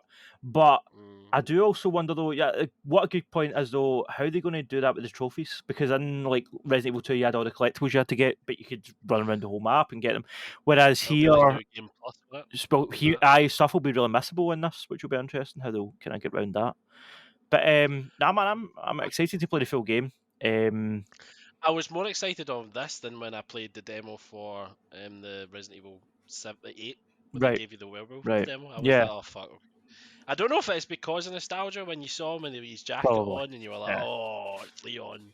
And obviously, because it's an actual character, you know Leon, you're like, all right, okay, I'm in for it. But it's good. What can you say? It's a remake of a game that was fucking good. Like, like you can't get anything bad. Well, you see that, but Resident Evil 3 was kind of shit. Resident Evil 3 remake was lazy and half-arsed. So the fact that this is the same, this is the exact same team that done Resident Evil 2, and the fact that they delayed this because of the feedback for Resident Evil 3, they pushed us back to this month. So it sounds like they'll take their time, they'll take more care with it, which is good. I was expecting them to like release it because the demo just came out this month. They just shadow dropped it. They were just like, here, demo. They never announced it. I was thinking they would drop it and then wait until like April or like June to get feedback on the demo if there was any problems, but they've no. No, so maybe they seem to be ready to go. Like, I think the demo is. I don't think it's been released for like better purposes. I think it's just been released for marketing purposes, to be honest, just to get people hyped. Do you know what I mean? I think that's the main reason for it. I hope you get it as a review copy. Me too. Capcom, if you listen, send me Resident Evil 4, lads. That'd be nice. That'd be good of you. Get Joe in the case. Get him to like retweet and angry. Aye, Joe. Does your dad work for Capcom by any chance? Gonna slip my name in. So let's just go through. Jerd's in the midst of playing through the Resident Evil demo. So while he does that, let's go through the rest of what we've been watching. Do you think Jenko will get scared at a point? I hope so. He is very easily creeped out. I know, like there's a bit here, like you might get jumped, so you might hit the camera. So he might miss it because he's eating his potatoes. It's so weird, isn't it? When he's like muted and he's like he knows we're watching. It's like a weird thing. Wow. But anyway, what have you been watching? Not right now. Thank you. He's surviving. So, what have you been watching? What have I been watching, Chris? Well, Resident Evil 4 is not the only demo that I played this week. I also downloaded and played the demo for Wo Long, Fallen Dynasty. Yeah. Do you want to know the reason that I did this, Chris? And this is a pure Ivory Tower moment, right? I was offered a code for this game, and I took it for the sake of the website and gave it to Luke. And then they were like, do you want another code for the game? And honestly, I felt bad saying yes because I was like, this is a Souls game. I'm going to take this code and I'm never going to play it. So I went on and played the demo to basically find out. And playing the demo, I was like, nah, this isn't for me. So we ended up using. Didn't like it at all? Nah, we ended up using the code in a giveaway. So there's a giveaway on Twitter. If you go to Luke Addison's Twitter, he's doing the giveaway. The other fandom wire guy, he's been doing loads of giveaways. So, if you're looking for free games, by the way, I should really be shouting this out every episode. If you're looking for free games, go and follow Luke on Fandom Wire, or on Twitter, and you'll find all the giveaway shit. Is there anything you need to do, or is it just retweet? I think you might need, honestly, mate, I don't remember. I think it's different for every competition. I think some of them you just like and retweet. Some of them you maybe need to answer a question. I don't know, man. But there's free shit on different platforms. Is that the game? Is that the game where you're a monkey? No, that's you're like a god. Black Wukong you're thinking of. It's a similar name. Right, okay. But yeah, Wo Long is, so see the guys that made Neo and Neo 2, which were like the kind of Japanese Souls-like games, kind of clones. Yeah. I think I never played them, but I think they had like fantasy elements. But I also heard that they were like as harsh as Dark Souls is. I heard that the Neo games were just like even crueler for the hell of it. Like you'd kill a room full of guys, you'd have a tiny bit of health left, you'd be walking past a tree and something would just drop out the tree and just one hit you and stuff like. Then you'd have to do the whole section again, like shit like that, which is just that's my pure bugbear when it comes to games. I don't have time for that shit. Like I love difficult games. I'd love games that are a challenge, right? Mm-hmm. I think Dark Souls was like a good game in the sense of, all right, okay, it was good when it was a shock element because nobody made those type of difficult games really. But now it's just like, why the it's like that pay to win games. Why are you making all this fucking? Why are you making the game difficult? People love it. People love it, man. It's fucking hard. It's the same people that go and climb big mountains and stuff just to get a view at the top. It's like, mate, you just Google it. Like, see if you want a nice view, just Google the view from Everest. There you go. You just save yourself like all that effort. And like just looking at it on a screen, like it's the same. People get Andy Pate gets so pissed off when I talk like that. Anyway, shout out to Andy. But he's so tall. He fucking. That's his view anyway. Wo Long was the reason I wanted to play it. I do like that whole like lore, the whole kind of like Seven Samurai Japanese, especially if it's like mythical. It's cool. Playing that, I just felt like it was a waste of like resources because the game design is quite cool, the graphics are decent, the voice acting is decent, the presentation, the graphics always look all good that stuff is decent, and then you play it and the gameplay is just not fun. Like see the amount of time it takes you to roll and then do another hit and then block, and there's these games I just feel like there's no floaty Souls like combat. I don't. No, there's no. And that's just a hit. And that's what I don't like. I don't like that, just pressing a button, something happens, pressing something else. It's not cinematic. It feels dead gamey. I don't know. It just doesn't do it for me. There'll be people. It feels like Mortal Kombat, but in third person. Like you're just button bashing to like when you're right to walk around rather than 2D. Except I don't know. I like Mortal Kombat. I don't know. Souls like games just really. I mean, I liked it like when you played it in an arcade, but. Souls like games just that for me, man. But yeah, I played Wo Long, and it was exactly what I thought it would be, to be honest. I'm just watching the trailers, like it looks exactly the same as. There's no really any. You would see if you told me this was Dark Souls. This was a From Software game, yeah. It's just a clone, yeah. But hey, people will play it. It'll tie people over. Like I love it. People played Elden Ring and loved that, so this will be their next fix, I guess. Not for me, but Chris, I also played another game this week. Jesus Christ. So, this is a game... Wow, you did another one. It's a game called This Is the Zodiac. Or This Is the Zodiac Speaking. I was intrigued by that, because I love the fucking Zodiac. That's right. I love the Zodiac movie. And this game came out a few years ago. I remember seeing like YouTubers playing it and being curious. And I bought it. I bought it about 2020, did you say? 2020 came out. So I must have bought it around that time because it's been in my library for like maybe I bought it like 2021, right? I bought it on a sale, I think, for like a tenner. Never played it. And then the other night, I'm doing this article now, which is recent. Oh, Jerd's freaking out on Resident Evil. I'm doing an article now that's the biggest underrated horror games of the last 10 years or whatever, or the last 5 years. I don't know. I've not really decided yet. But this, I was like, this might be on it. This is a fun kind of Slenderman type game where the Zodiac chases you around. Chris, it's the worst thing I think I've ever played. Oh my god. No. Oh my, listen, I feel a bit bad because I feel like it's a small team, probably not many people working on it, but Jesus, the writing. So you play, it's so weird. Do you know what it reminded me of? See how when Once Upon a Time in Hollywood came out, they also made that movie about Sharon Tate haunting people. It was like, I might have had Lindsay Lohan, I feel like. I don't know, but I had it was like the ghost of Sharon Tate. It was this weird, cheap, tacky horror film where it was like the ghost of that, an actual woman that was murdered, haunting people and stuff. See the way that felt weird cashing in on that horrible situation. Yeah, that's it. See the fact that felt like a horrible cash in on a real life horrible tragedy. This is the same. This feels like people actually this guy actually killed people, and in this game he's teasing so you play as Robert Graysmith, right? The guy that Jake Gyllenhaal played in the movie, right? And at the start of the game, it's he's in his office with a bottle of whiskey, and he's like, "Oh, this is why my wife left me and stuff." And so that's really depressing. He's looking at the code in the wall, and he's like, "I'm never going to catch this guy. All these deaths are my fault." And it's all this pure horrible shit, right? And then the graphics are horrible. It looks at its hands, and it looks like see the bit and everything, everywhere, all at once when it had the hot dog fingers. Kind of feels like that when it looks at its hands. So graphics are piss poor, right? Controls are awful. So it's kind of point click. You're going around the game clicking stuff, and then you get in your car. You go to the site of the first. You find out where he's going to be. Right? You crack the code, whatever.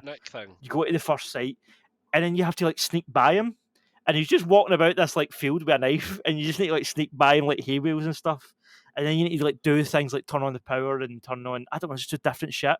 But when he catches you, instead of killing you, he just drags you back to the start of the level, and he's like, "Try again, kid." And then he walks away, and then you have to just try again.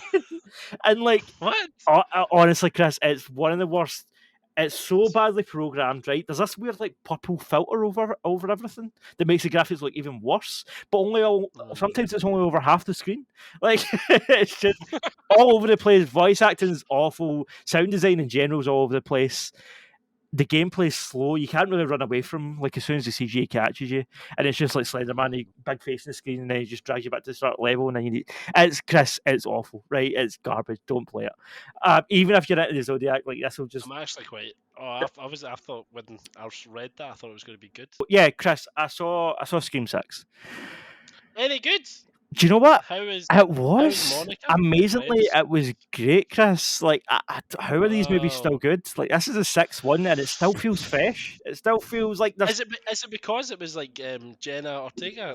So fresh cast. They did a fresh reboot. They did a soft reboot, basically with Scream 5. Spoilers for Scream 5. They killed Dewey. They killed David Arquette's character, and then between the making of 5 and 6. Sydney, who's played by Neve Campbell, she had an argument with the studio because she was basically saying that her salary that she was being offered didn't match the value that she brings to the franchise. And then there was a thing released about how Tom Cruise get paid I don't know, millions more for Top Gun Maverick than she was getting for Scream 6 and stuff, and it became this big thing online. It's different fucking things. Well, yeah, but Scream is a huge franchise though, and she has an integral part to it, but she didn't come back for this one. This one arguably proves that as much as you love Sidney Prescott and all that all the way through, she's the Ellen Ripley of this series. Kind of don't need her going forward. They made a good movie, and it's making a shit ton of money without her. So. As sad as it is, and as sad as the situation is, because people, especially women in Hollywood, should be paid for appearing in these roles as for what they deserve. But I don't know, man. It was still a really good movie. You didn't really miss her. They mentioned her. They were like, "Yeah, Sydney," and because the movie moved to New York, this is the first time Ghostface is in New York. Because they moved to New York. The kids for the last movie are Saxton and Woodborough. I'm moving away. So the 4 of them go to colleges in New York and stuff, right? While they're over there, Ghostface shows up. So why would Sydney come to New York? There wouldn't be any reason. She's been terrorized by this same killer 5 times. She's got to go to New York to obviously she wouldn't be there. So it made sense in the context of the story. It also makes sense that Monica Gail Weathers would go there because she's just a bloodthirsty journalist that just wants a story. So like that is cheesy enough that it's Scream, it's cheesy. Do you know what I mean? It doesn't need to be pure believable, but it's believable enough that you're like, right, okay, like this is why this person's here and this person isn't. Interesting. Did it still work though? It must have still worked then. So this movie. Are you hyped for a sequel? I'm guessing though. Yeah, I would see as many Scream movies as they make. To be honest, the first 4 were made by Wes Craven, right? Wes Craven was an icon, a legend. He did House of Eyes, he did all this other stuff, right? Halloween, but I didn't know John Carpenter was Halloween, but he did Wes Craven. You know, he's Friday the 13th and stuff. He done the Nightmare Street and stuff. He made the first 4, and then he passed away. And in the 5th one, they got the 2 guys who made Ready or Not, which was one with the bride goes to the house, and I don't know, spoiler what it is, but it's a game of hide and seek that turns quite sinister and supernatural and stuff. The guys that made Ready or Not got brought in to make Scream 5, did a great job with it, and now they're making Scream 6. And it does feel like Scream 5 is a good bridge between the old style of Scream and what they're also wanting to do going forward. Whereas Scream 6, because they've already paid homage to all that, they can kind of do their own thing. Like, it's still, don't get me wrong, it still ticks all the boxes. It feels like Scream 2 in a lot of ways. I'd say it feels closest to Scream 2. Like, the way that Scream 1 and Scream 2 felt is kind of like how 5 and 6 feel. But you know what? I enjoyed it. I thought it was great. Me and Courtney will do a full episode on For Your Consideration talking about it, but I really liked it, man. Wow, I didn't realise the budgets are still really small in these films. Yeah, they make them for very little and they make a shit ton of money, which is why they're going to keep making them. Because even thinking like Courtney Cox is in there, you think she would ask for a decent amount, but it's still like only 35 million for it. She's also now the only cast member that's appeared in every Scream movie. She's the one that's appeared in every single one, so that's pretty cool. I don't think she'll. I was going to say I thought she was going to die in the last one, thinking that all right, she's going to like pass it. She got shot in the last one. Yes, that is one thing with Scream 6. People get stabbed and shot every 2 seconds, and then the next scene they're up fighting again. That's just as if they stabbed in, like, it's just a flesh wound. Like, what's up? I liked it, man. It was good. But it's one of those. I'm thinking do you think it's just going to continue and continue and continue until it ends? Like, do you think it's ever going to end? Nah, probably not. They'll probably just keep making them. They might be because at some point. Because if they've got that Jenna, or is it Ortega? Like, she's kind of a big star at the moment, and she's only like. Courtney doesn't want me to restart it. She just wants me to keep going. She says. Does she? Jerd, she's standing at the door asking what Jerd's doing. Jerd's playing Resident Evil 4, the demo. Well, me and Chris are talking about it. We're talking about it, yeah. I just get fed up with this. He didn't want us to spoil it. I also saw something else in the cinema. I saw 65, which was the one with Adam Driver. Not seen the trailer, Chris. It kind of sounds up your street, to be honest. Oh, I've seen that trailer. He's an astronaut. He's an astronaut, and you think he's from the future, and he's going through space, and he lands on this planet, and it turns out it's not the future. It's 65 million years ago, which is where the film gets its title from. 65. It's Planet of the Apes, it's Planet of the Apes. Yeah, except it's dinosaurs. So he lands in the prehistoric era, and he has to get off Earth back to where he came from. Well, he gets hunted by all these dinosaurs, T-Rexes, raptors, and shit. It was good. It was fun. It wasn't. It's getting a bit of a bashing. It's a 90-minute film which drags in the middle, and I think that's pissed a lot of people off. You think, right? Okay. Do you think 90 minutes it's going to fly? There is a scene in a cave in the middle of the movie that lasts about 20 minutes. Courtney disagrees, said it's a great scene. There's a scene in a cave in the middle of the movie that lasts about 20 minutes, and it does slow the pace down a bit. But you know what? See, for what it is, it's an Adam Driver movie about dinosaurs. It's a sci-fi 90-minute film. It's entertaining. It's switch your brain off, blockbuster. It's fine. It does what it came to do well, I think. Adam Driver's great in it. The fact that he's pretty much the only cast member, it's him and the wee girl. See the wee girl that was in Infinity War when Thanos goes to the planet and he shows her the knife balanced and stuff. Well, the wee young Gamora, she played young Gamora. She's the wee lassie in this movie. But she's from the kind of synopsis at the start of the movie. He's flying like a cargo ship from A to B, and it's all these people in cryosleep. So there's all these bodies on the ship. They're all in cryogenesis, and when the ship crashes. Everybody else dies. All the cryo sleep chamber blows up, and this wee girl's the only person left. So both her parents, when they're dead, like it's just her and him. So, aye, the two of them need to get to this escape pod and get off the planet. Well, they get attacked. But it's good. It's produced by Sam Raimi, and there are some really gross parts in it that you're like, that's very Sam Raimi. But yeah, I don't know. It was entertaining. As I said, we again, me and Courtney will do a full episode on that for our consideration. But for now, I liked it a lot. It was good. He has got he's very iconic in the sense of I don't think there's many actors that keep that long hair.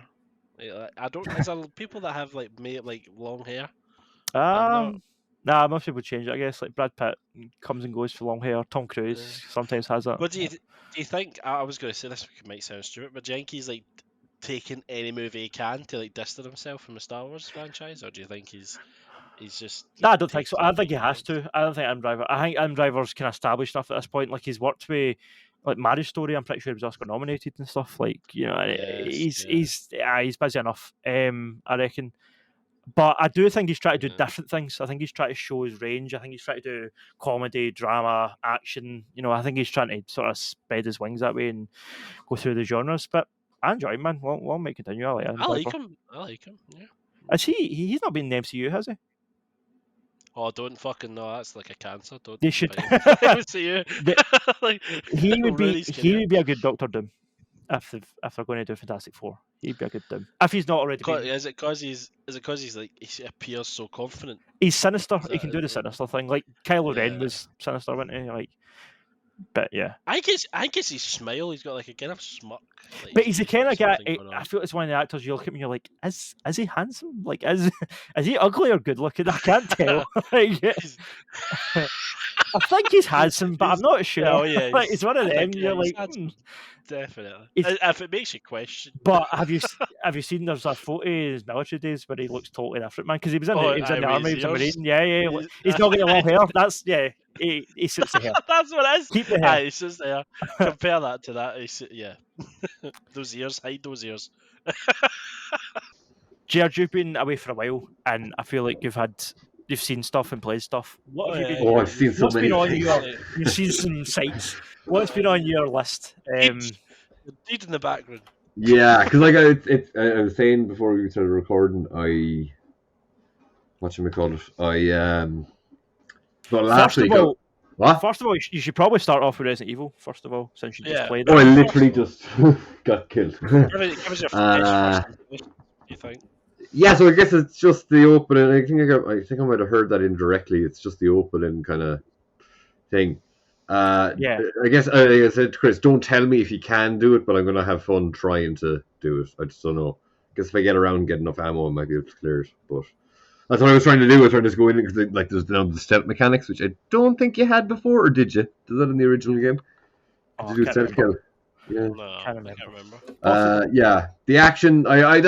It doesn't seem like it. Still seems like you have to kind of set them up, nearly like a wrestling game. You have to set them up to actually do the moves. I thought you might have had an attack. Well, I guess you do have the knife attack, but the general slash is not strong by itself. You have to shoot them and then you can get them and then you get them. Yeah. So you just saw me playing there. I kind of went into a little shed and they all came in one by one. So I had some advantage, but other times not really. But there's so many of them out there, so fucking I thought I'd go out and there'd be two of them left. I'm like, not on the chainsaw guy, but no. And then you hear the chainsaw, you're like, oh fuck. As soon as you hear it, I think you're like, if you're not ready, if you don't see them and you hear it, you're probably in trouble. But yeah, it's cool. I really liked Resident Evil 2, and I think the fact that you still have some more options with melee. I don't think it'd be as scary. It obviously doesn't seem as dark. That was a big thing of Resident Evil 2 that was different from the remake. It was different from the original. And we're talking about Resident Evil. They've reached the peak point of the podcast. It's like fucking, Leaving the Atmosphere or something. But yeah, so you have a little bit more options with attacks and stuff. It's not in the daylight. Yeah, Resident Evil 2, in the old game, you could see everything in the fucking police station. In the fucking remake, it was literally just your flashlight for a lot of it. That whole left wing in the fucking, it's just dark and it's spooky shit. I'm going to edit that to say, I'm going to edit that so it says that whole left wing, they're just dark.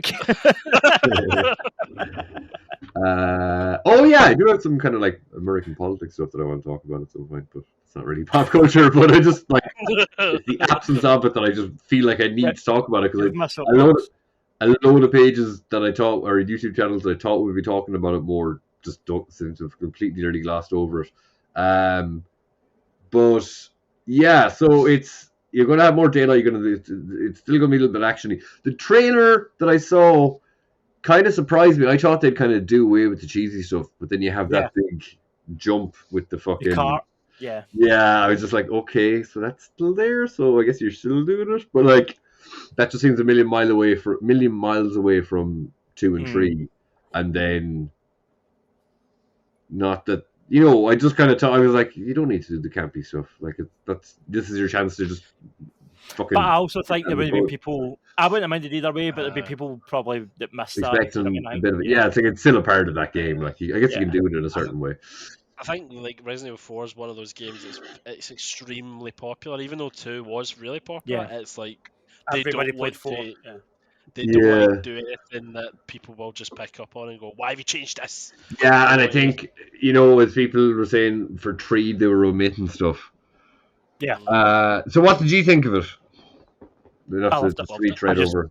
Just wax lyrical about how much we liked it. We just went. Really liked the flow of it and the speed of it and how it felt. I was saying how it was good that it felt sort of random but also cinematic. Like, it didn't feel too scripted, but it didn't feel too kind of janky and all over the place. So I've only played it once. Like I'm the same way, Jerd. I don't know if you can beat it or not. Like I remember just dying the exact same way as Jerd when they all just swarmed on you. I never died from the chainsaw, but I saw him. He was like wanting a piece of me. And like I could just see them. I didn't die. Oh, I made it through. Did you do it? We played it on easy though, yeah. I died. Listen, game review, alright? I'm allowed to. Well, you can't brag about not dying when you played it on easy. Like, this is your review game. Doesn't fucking change that fact. Like, Did you choose difficulty, or is it not just normal? I actually didn't know. So I think maybe shut up there a bit too quick. Yeah, it doesn't say it actually. Oh, actually, speaking of Resident Evil, I did so like. I always find like a chore to even just start Resident Evil 1, and I did it. I'm pretty sure since I was last on the pod, I did it one day. I was like, look, just get to a save point, and I've already ran out of fucking ink ribbon, so I can't save again. But I was like, I got to a point where, so at the very start, I got to a point where I was like, I actually don't know what else to do.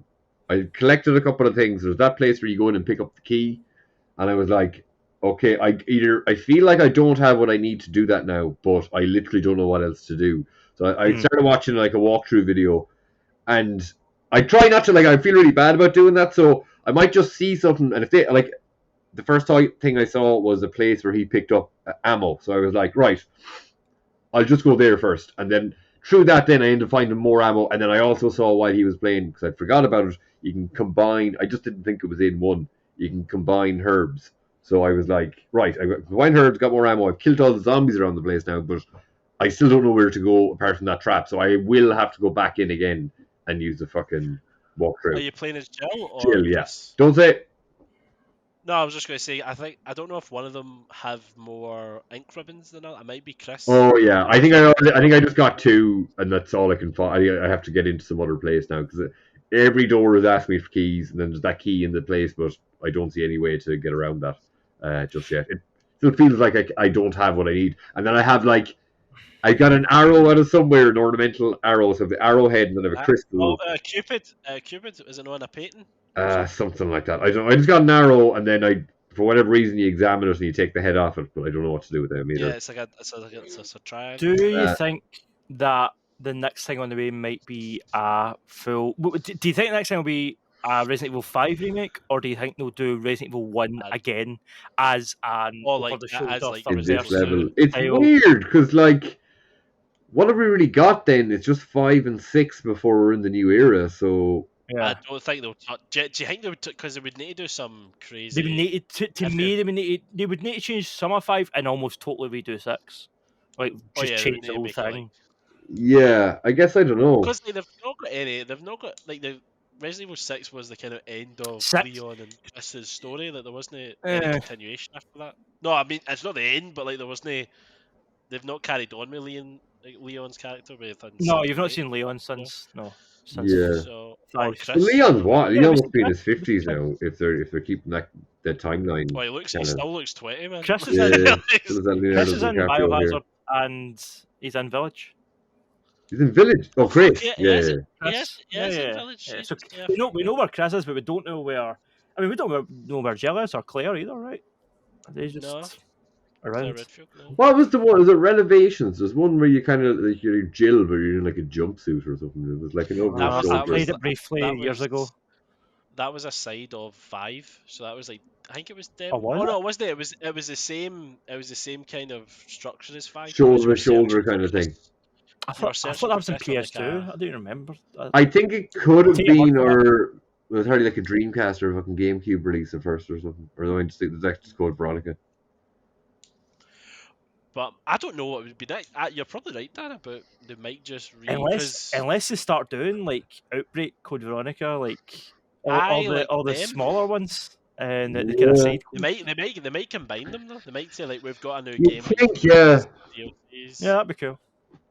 Yeah, like I still have to play. Like that was my whole plan because it's out.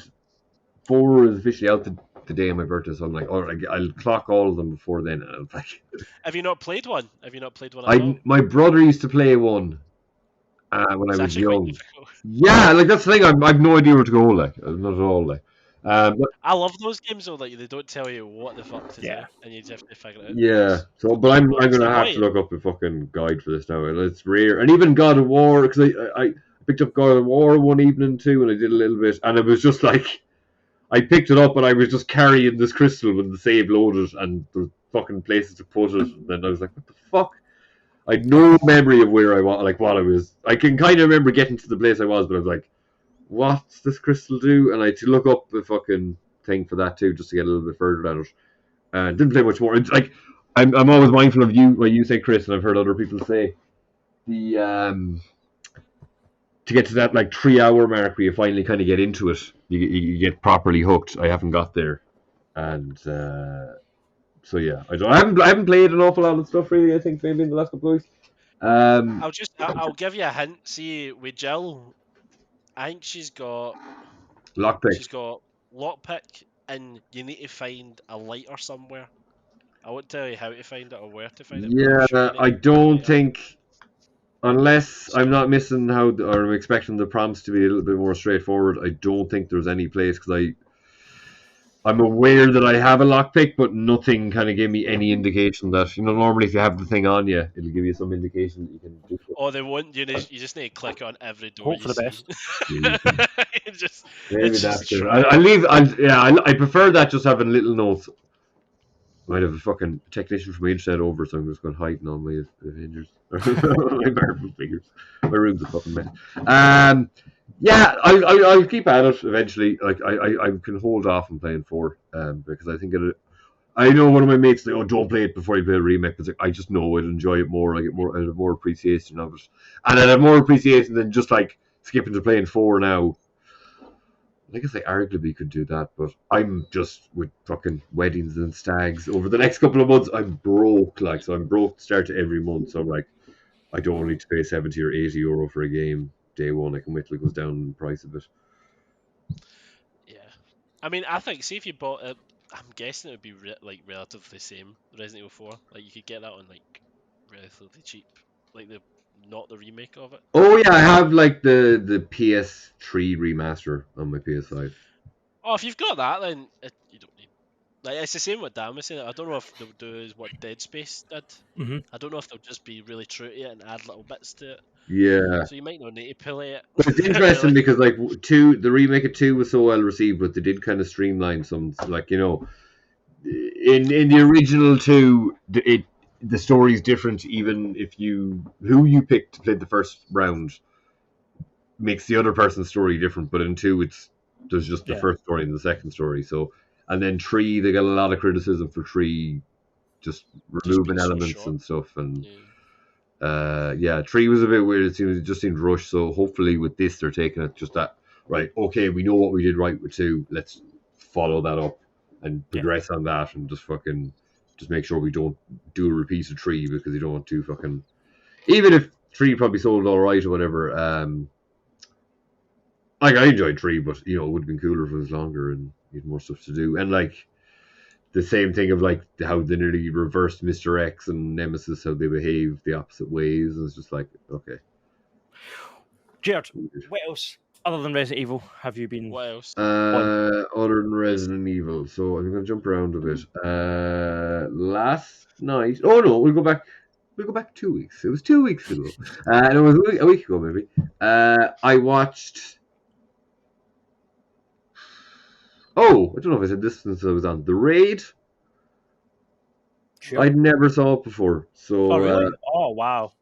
See, me and one of my mates, who's like my mate, he's not into comics at all or anything really particularly nerdy.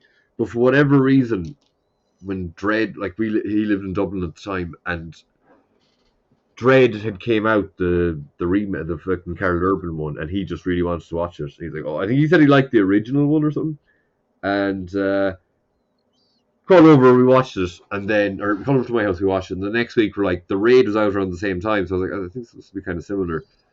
And put that on, and then the police chief is corrupt. And your man is like, "Oh, let's call backup." Because we can't call backup. We're here illegally, or something along those lines. And I just like, sure, anyone can call the cops. Like that it just felt like such a contrivance, and it just like I was like, "What the fuck? Why'd you even say that? Like, it's just annoying me now." And then I said to my mate, "As I heard, do I just watch Jerd again?" He's like, "Yeah, sound." And we just watched Jerd again. So I never went back to The Raid. But funny, my mate, again, not a nerd in any that way, but just randomly in work, he'll be like, fucking looking up Wikipedia on Judge Dredd. But yeah, so I just kind of got past that. It still annoyed me this time when I was watching it, that little moment. But yeah, the action's great. I kind of got lost a couple of times because I was just a bit tired and trying to follow subtitles. I didn't really know. There was a whole part with the like. I think one of the cops is also corrupt. I didn't even know what was. There was a certain bit I just didn't know what happened, and then 2 people were dead. And I was like, okay. But the action's really good, and I will get round to watching the second one now. And it's just like the director's like from Wales. Like it's so weird. Yep. Like, did he have any kind of like martial arts background or something? I think he did martial arts back in the day himself. I think he was like an amateur. Like that makes it a little bit more I don't know. I don't know that much, to be honest, but I think he might have used to do it to like some amateur shows and stuff. And then I heard, but I always assumed it was. It's not Malaysian, is it? No, Indonesian. The cast is Indonesian. Okay. Because I just assumed it'd be a director from that part of the world. Yeah. He made it. I think he went to Indonesia to make it and stuff. Yeah. Yeah, and he made another one. And what else has he done since? The Gangs of London, the TV show. Okay. Was that a contemporary set one? Yes, that's set one. In it, I think. Yeah. The first season's great. I've not watched the sex series, but the first season was really good. And there's now a sex series as well. But I've not. Is there a lot of fighting in it, or is it just more general gang shit? No, I mean there's a good blend. There's less.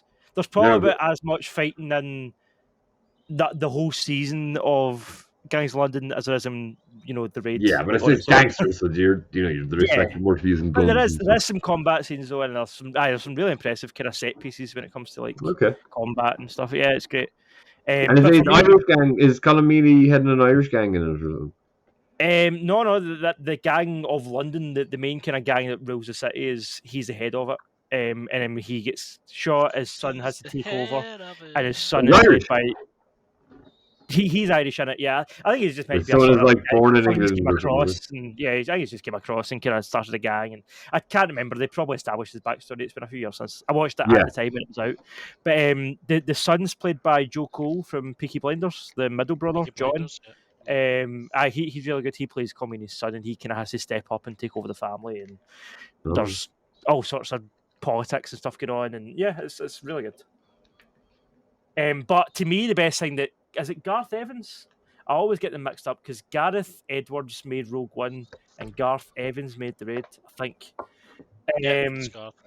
So your man that made this, for me, the highlight of his whole sort of direction is see that end fight scene in the Raid 2 in the kitchen between the two of them.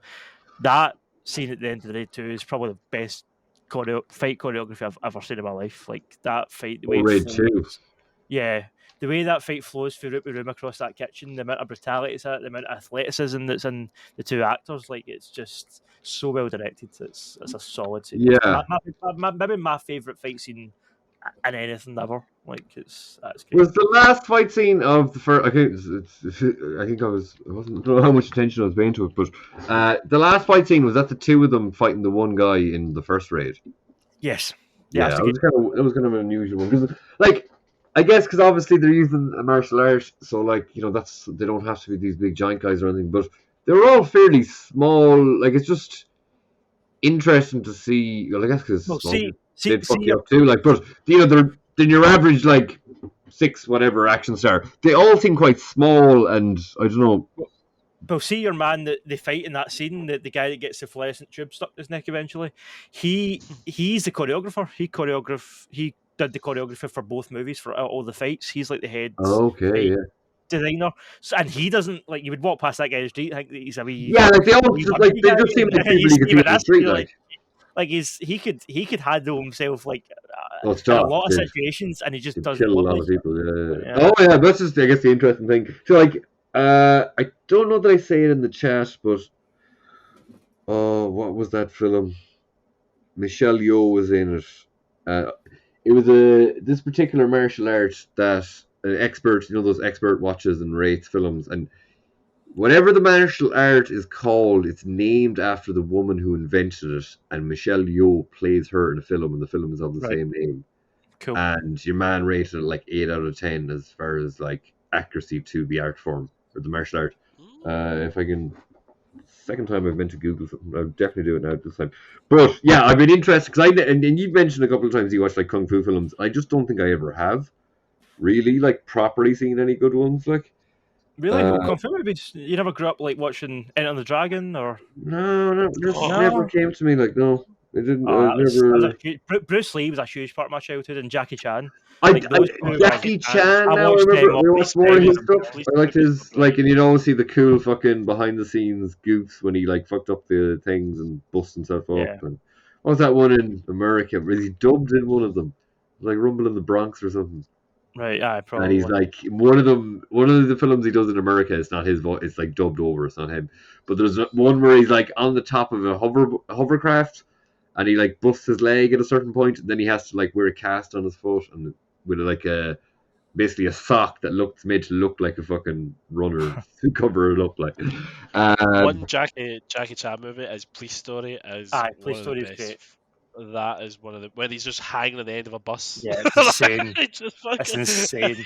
And the fact that they were even allowed to do that, like it's crazy, there was no health and safety. There was nothing. Well, if he fell off, he would be dead. Like there's no way that he's surviving that. Yeah, like. Jeez, man, I didn't even realize how much Michelle Yeoh has done as far as fucking kung fu films.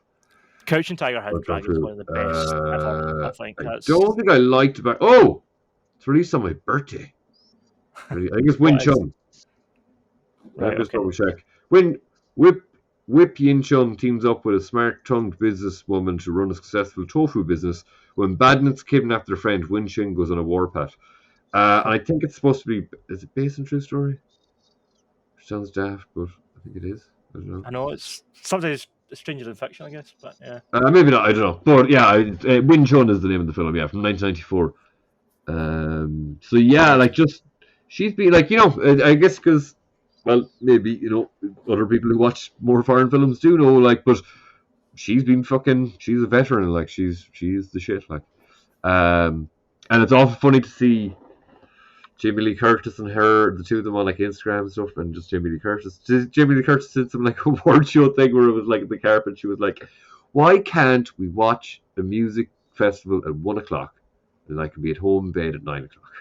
It's just like, and then like a load of people responded to it, and I go like, "That's really good. Like, you're finished at like 9. You can still go out and go fucking drinking but have the concert over at about 2:00." That's not really what it was. Oh yeah, so. that was The Raid. The next thing then I watched is called Undone. Now I maybe watched like 4 episodes of the first season. I think there could be 8 episodes and there's 2 seasons. It's co-written by I never actually knew how to say his name. Bob Black, the guy who did BoJack Horseman. Okay. Yeah, so it's kind of like that Danner, and he's not the only writer on it, but in saying that, have you watched BoJack? I've seen not all of it. I've seen first season and a half, I think.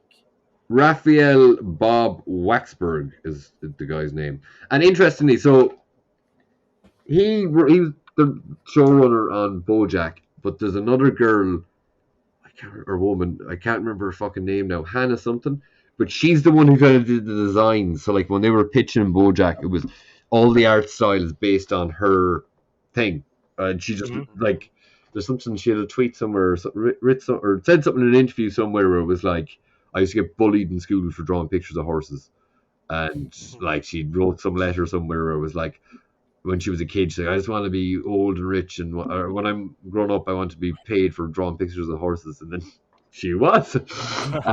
But she has her own show, which seems like it could be in a kind of similar vibe, but it's Tuca and Bertie. It's like 2 anthropomorphized birds, I think, and it's 2 female characters, and it's more, I guess, woman centric.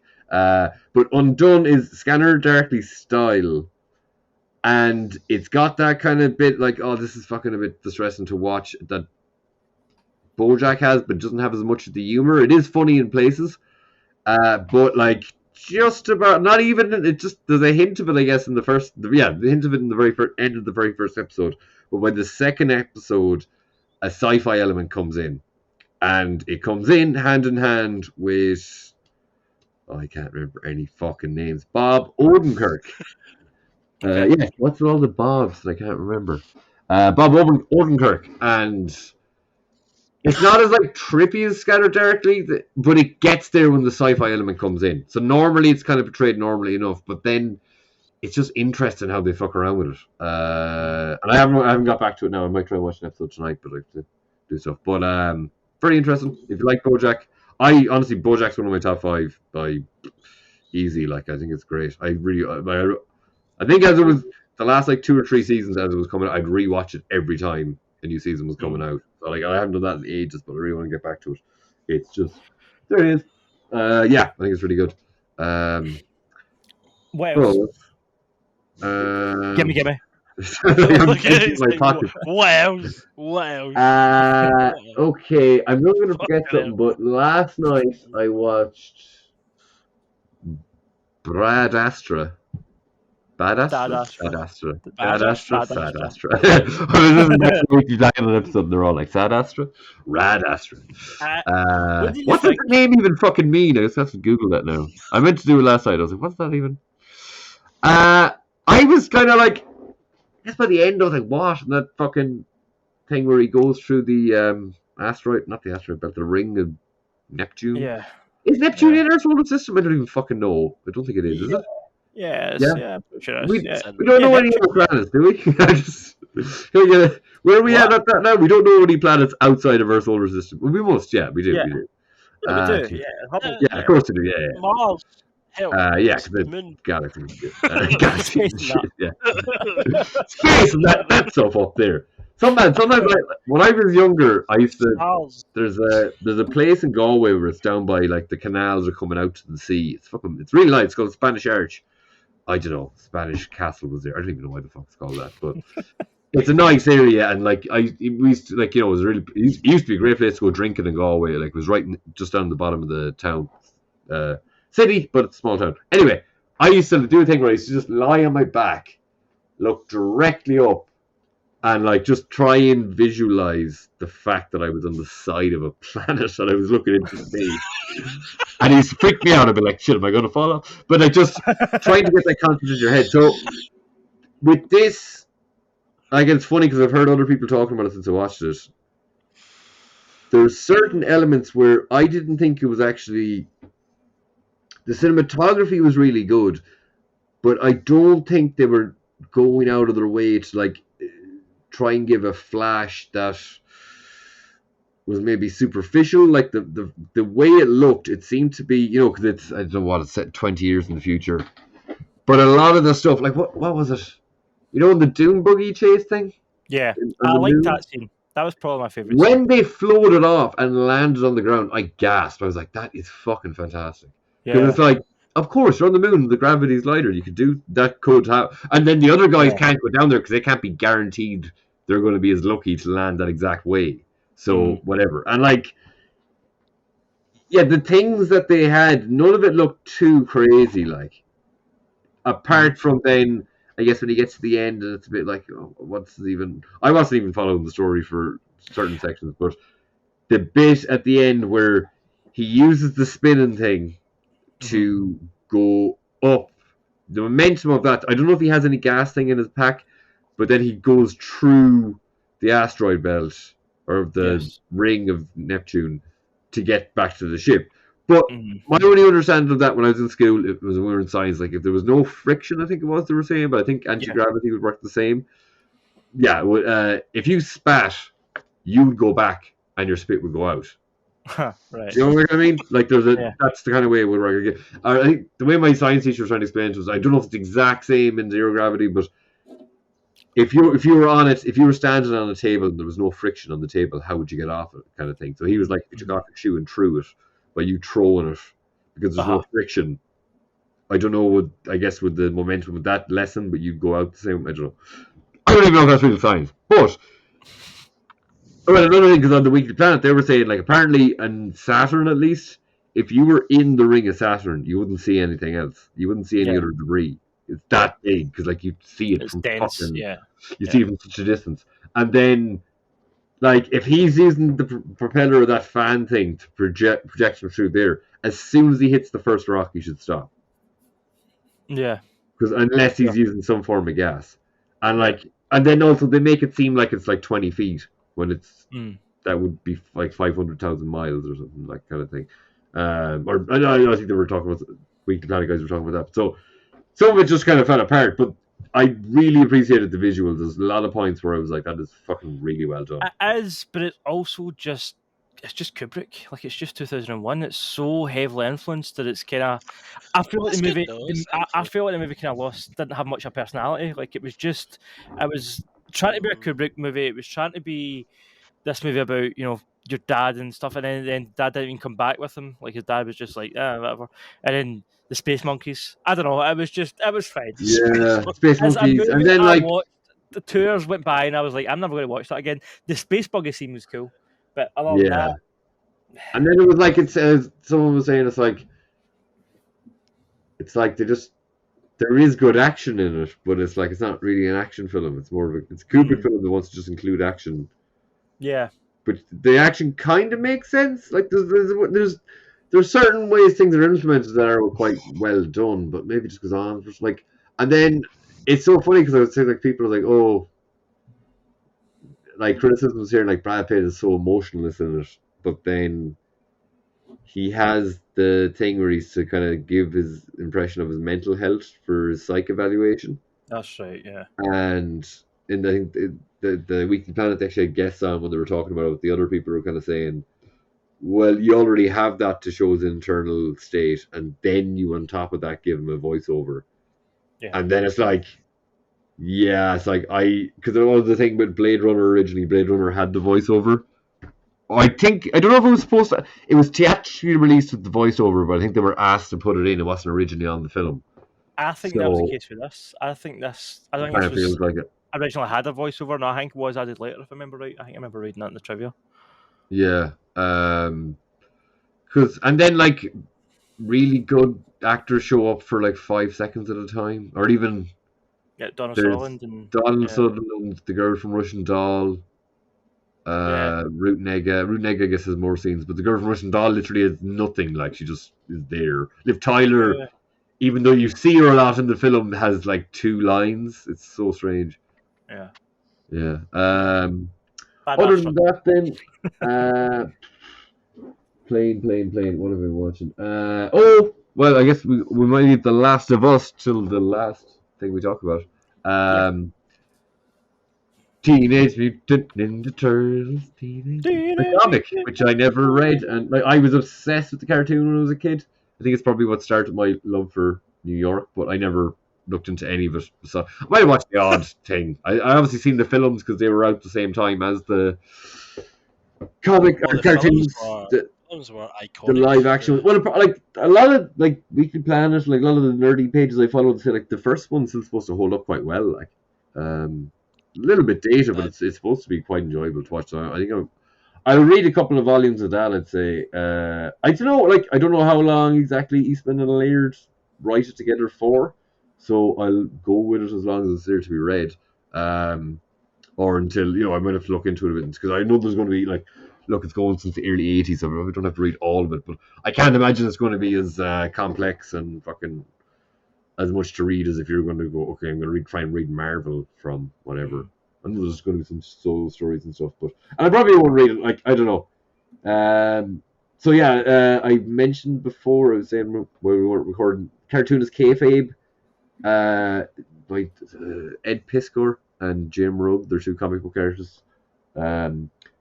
They are now doing interviews with Eastman and Laird, the original creators, and at least for I don't know how many they're doing, but they're doing like 45-minute episodes on individual issues. So like the first issue, there's like a 45-minute one, and they don't have Eastman and Laird on for both the creators, but sometimes they'll have one, sometimes they'll have two.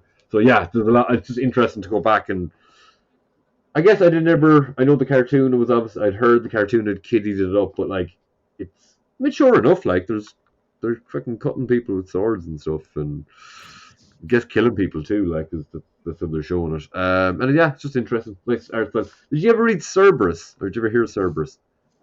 No, Cerberus. Sounds like snakes. Like some kind of dog thing. Like I mentioned before, I used to go to this festival in Ziget.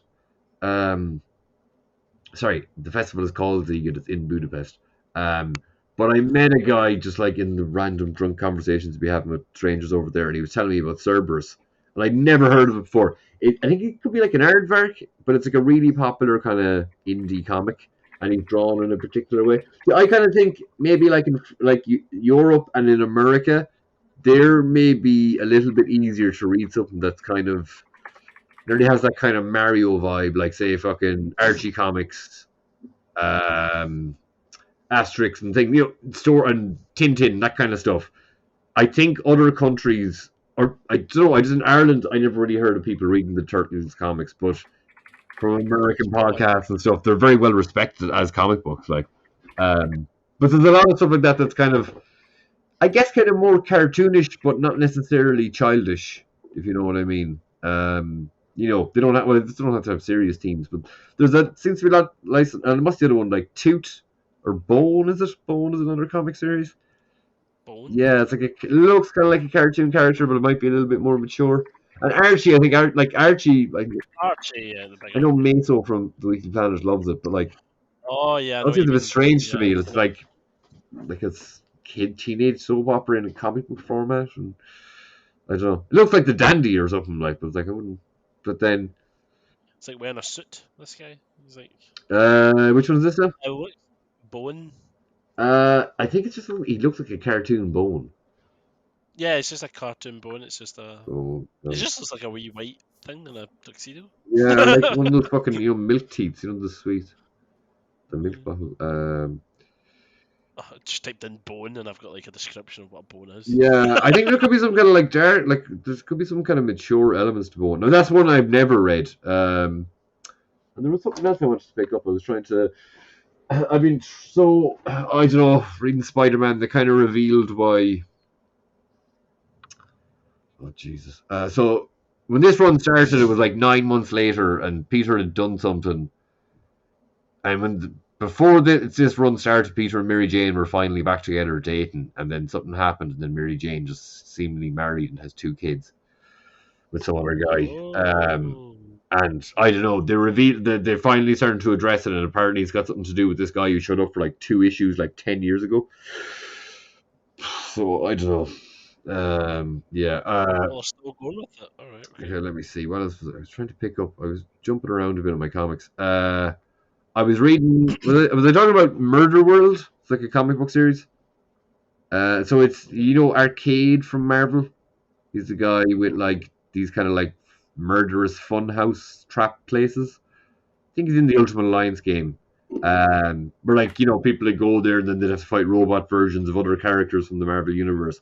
But generally, he fights superheroes and they escape.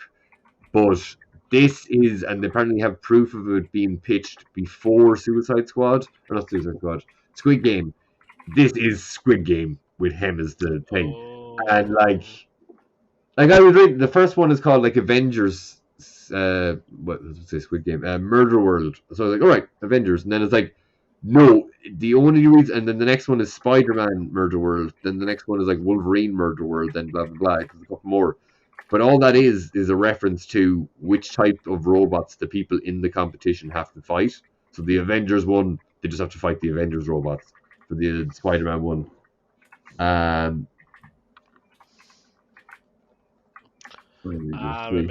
he was kind of had a bow tie. I'm trying to remember. White ginger guy with kind of long hair, his neck, and a white suit. He's a little bit like a Joker kind of vibe. Or I was going to say he's kind of like the Mad Hatter. Like, see, he's kind of got the same like. He doesn't like. I don't know. I never really. I've read him in a couple of X-Men comics and stuff. I was never too pushed on him, but the story seems cool. Like, kind of spoilers for the first issue. Someone has mutant power or superpowers in it. So I assume a mutant. But like, it seems like he's going to be the person you're following, and the next thing, very end of the first episode, a sniper takes him out. Like, so, and then there's like a woman who is like a UFC fighter, who like. The next issue is like a Spider-Man one, and then she manages to like. So the robots would be, I don't know. Anytime the robots ever fight actual superheroes, the superheroes always just destroy them. But like, they're obviously going to be stronger than normal humans. So they get to this jungle, and then there's like all the different Spider-Verse type characters, but they're all obviously the robots, and they just like webbing people up and killing them and stuff. And the woman manages to get like, because she's a UFC fighter, she gets like the Miles robot in like an arm bar, and then it's just about to get the upper hand on her, and then like two other guys kind of team in, and like the three of them end up like taking it out. So it's fun. It's written well. It's quite mature. Like two of the characters, like I guess the spoilers for the second one. The UFC woman is just like, she's kind of calculating that one of the other guys who's there teamed up with her like has the hots for her, and she's like, yeah, he's cute, all right, I'm like kind of thing. And if it comes down to me and him, he'll hesitate if I need to kill him. So I was like, fuck. But yeah, it seems cool. It's just something a little bit different. And then I feel like I've been reading more. So I was reading that Kang story. Let me just see. And I think then I've just been jumping around because like I found some like Sabretooth book from the 90s. I think I saw it before. It's called Sabretooth. It's like what's it called? It's like a 4-part Sabretooth story from like 94. It's just called Sabretooth Mary Shelley Overdrive. And I'm like, I skimmed the first issue. I'm like, I don't know why it's called Mary Shelley Overdrive. Like, what does that mean? I think the bad guys might have some Frankensteinness about them. I don't even know. But they kind of like, it's just the way I've never really saw, maybe sometimes in the X-Men or Wolverine comics, you kind of see Sabretooth kind of portrayed more like a normal person. But in this, he's like he has white eyes. They don't depict his eyes, but he seems more human shaped than he normally does. He's not this giant thing. And there's like, at a certain point, the fella just breaks his arm, but like his arm just goes like the wrong direction down, and there's just blood everywhere. But these guys, I think it's like these guys are like enhanced. He scratches the fuck out of one of them, and then their face just like has tiny, like it's like he didn't even do it. They just have little white lines where he scratched them. Like he doesn't do fuck all to them. So I kind of thought it was maybe around the time of Preacher that maybe they were trying to make him a little bit like Cassidy, the vampire, and that, and the way his body can take damage, like he can blow his brains out, but it takes a while to come back, kind of thing. And then he's like a sex scene with this girl. It was just like, I never Sabretooth ripping the pants off a girl. It's just like strange. But I'm going to read it. It looks trashy, but I kind of want to read a 4-part Sabretooth is a villain story. Like, I don't know. It looks fun. But other than that, let me just double check my comics. Because other than that, I'm thinking it's just The Last of Us I have to talk about, really. I started the Jedi game, didn't really only started it, so it looks kind of cool, but I don't know. What, the Fallen Order? Yeah.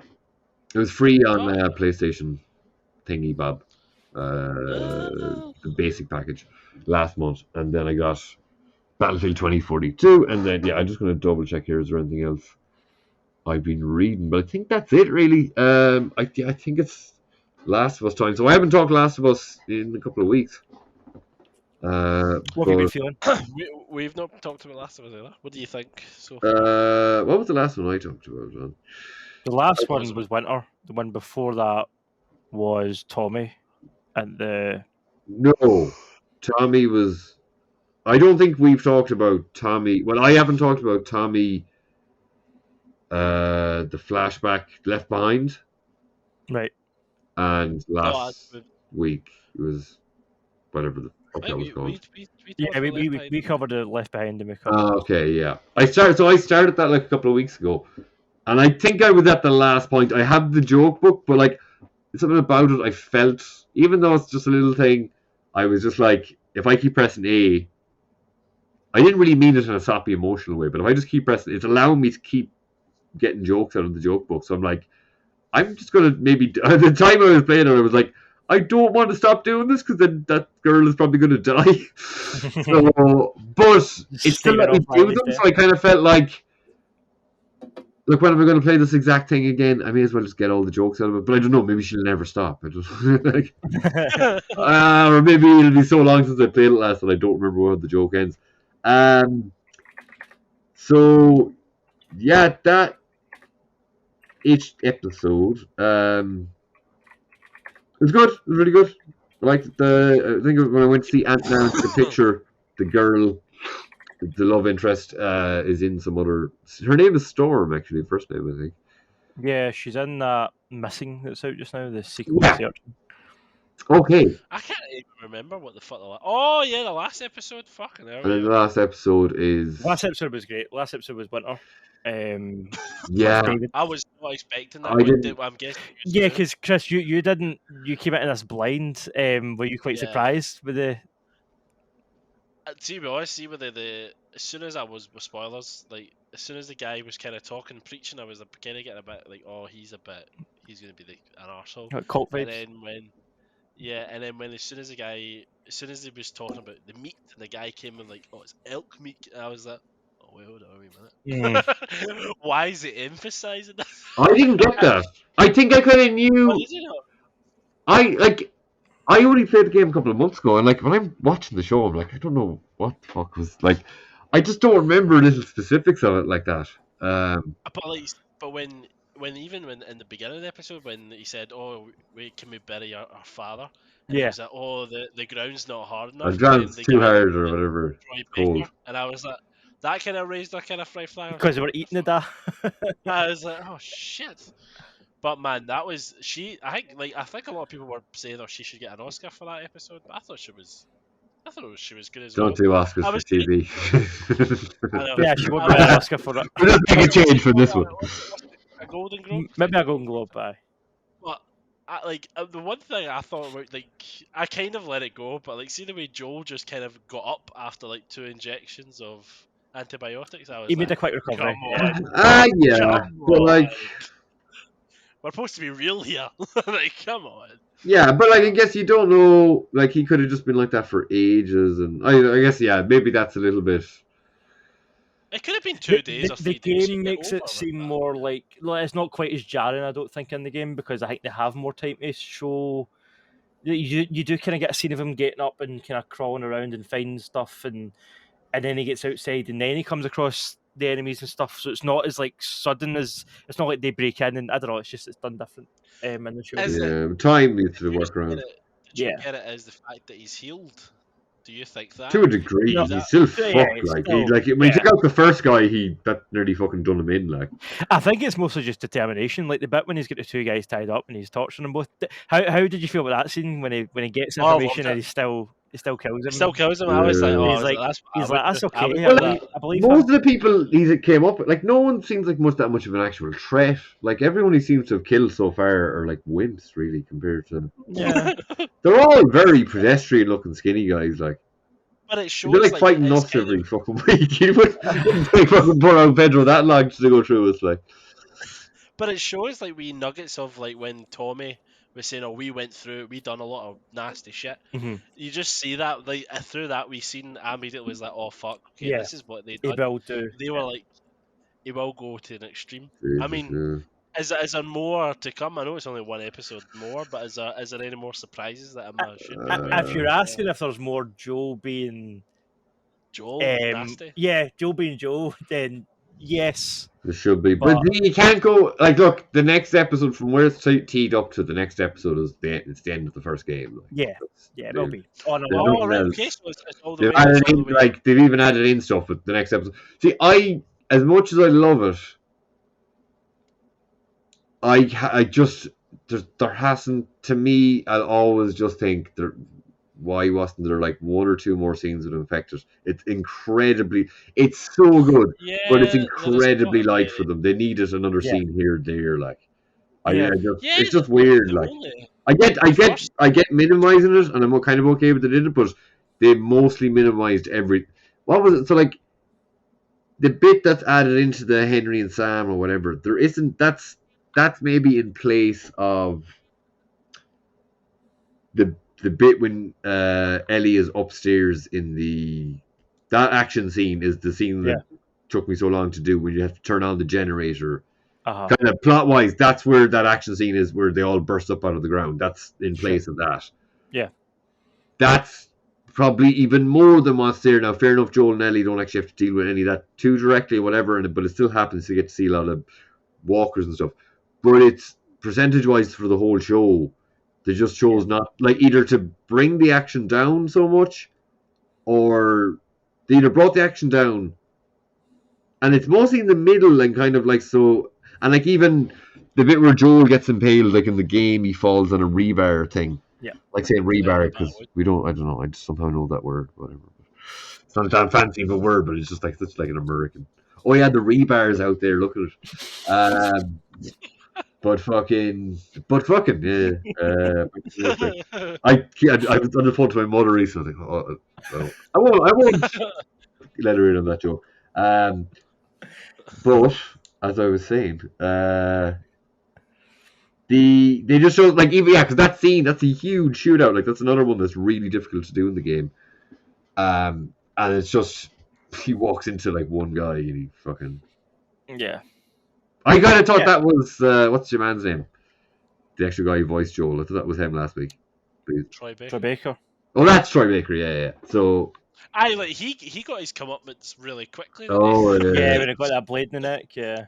I was like, oh right, okay. That's the same as the game, right? Ellie wakes up on a table and she takes him out. I'm vague, and I kind of remember. It's rushed way more. Like, you don't just have that scene right away where the fire starts and David's chasing around. Like, there's a whole action sequence in between. Oh yeah, and there's a whole thing where you work with David to fight off the affected. Horror. Yeah. Why do you think they're cutting that out? Is it just too expensive? Time. Is that giant I think it's time. Yeah. Time, yeah. Like, really, what they could have nearly done is fucking two seasons. All that, two seasons of the first game. You don't want to see a guy just behind the wall shooting every, for 5 how much of episodes, like when you pick up the second game, is it just a couple of years later straight away? And there's a couple of flashbacks. Huh? Oh, I think it got out. I was just saying it's just a rosy of an adaptation. It's just these things that you lose when you're adapting from a game to a live action setting. Like, it's going to happen. But as I'm guessing, it's beat for beat the same as a game, so you know what's going to happen. Yeah, plot wise, yeah. Generally, do you want it? Do you want it to end the way the game is? Or I love the end of the first game. I love the end of the first game. I don't know the ending. It's one of my favourite endings in gaming. Like, I love the end of the first game. I was even thinking about it there last night, and I was like, I don't know. It's a great. No. Just like it's the kind of thing that makes you think. We won't say anything about it. That's what's spoiling. But what also was interesting about that ending and how definitive it is, it came out in an era where a lot of other games were choose your own ending, like Mass Effect, Bioshock. You had all these other games at the time where it was like good, do bad, and choose your path and whatever. Yeah. Whereas Last of Us were like, no, this is our ending, this is our story, this is how these characters go. Like they just gave us an ending, and it was like, right, there's nothing you can do to change the ending to, I don't know, do something with Joe or Elliot to make it different. Like it's going to play out that way. I liked the gumption of that at the time of Naughty Dog to just say, no, we're not doing what everybody else is doing. This is our story. Like, so yeah, no, I loved the ending of that first game. Yeah. I kind of have a feeling. What will happen. I think I know. It's the kind of thing where I don't think we shouldn't talk anymore about it. We'll get there, man. We'll do it. No point. We're just one point. Wait till it's out. Next week will be a recap on The Last of Us as a whole. We'll do that next week. Yeah, we'll go over the whole thing. Yeah. But all in all, you are happy with it so far as a game with that. Yeah. Honestly, I just watch I even think if it was even one more infected scene, or like fucking two lads in episode 3 had to deal with, just show them killing a few of them one time, just because they just seem so sparse in it, and we had two separate things now where they're like, oh, there's loads of infected in here, and oh, there's not really, oh, it's grand. So, but like I know one of them ended up technically being, but then that happened twice where they were like, oh, there's supposed to be, and then actually it's gonna save here now because. I can forgive her. I can forgive it in the sense of because it's in the winter. I would think, oh, maybe the thing doesn't spread in the winter. Yeah. From your point, the way the game is, they are infected in the winter. So. Yeah. Well, it just, I guess. Just like I'd say, in between those scenes with Henry and Thing, they should have run into a few more of them there themselves. They didn't run into any of them themselves until the big storm at the end. And I guess, like, if they'd one scene there, or say when Joel and Ellie got into town, had it there, or that episode where Joel and Ellie were mainly camping, maybe that was the same episode, I can't even remember. I think it's the end of that episode they meet Henry. Yeah, so that episode when they get into town, have something there. They have to maybe clear out a little bit of a thing. Because it's when you see them. When you see Ellie see that one in like the second episode or whatever it was, when it's down in the basement, she was up and just kind of experimenting with it and just stabs it. That's what you'd normally see in something where you do get to see them be more active and stuff. So it's kind of okay to see just one, but the show doesn't seem to deal with them. Like, no, it was like really in the first and second one, the first and second episode, they were kind of saying, "Oh, they're everywhere," and then. Yeah, I want to go back and watch the fucking ones because I don't vaguely remember the clicker episode. I'm probably going to watch it again when it finishes. Yeah, but when they do show up, you realise there's a real threat. I think they've done a really good job with making them look and feel threatening compared to like the zombies and Walking Dead. We've kind of been desensitized in a lot of ways to zombies, so to actually make them scary again. These things are like walls of like force. Yeah. Did you see in the second game? Does it get more actiony for the infectors, or roughly the same? Second game, there's tons of action.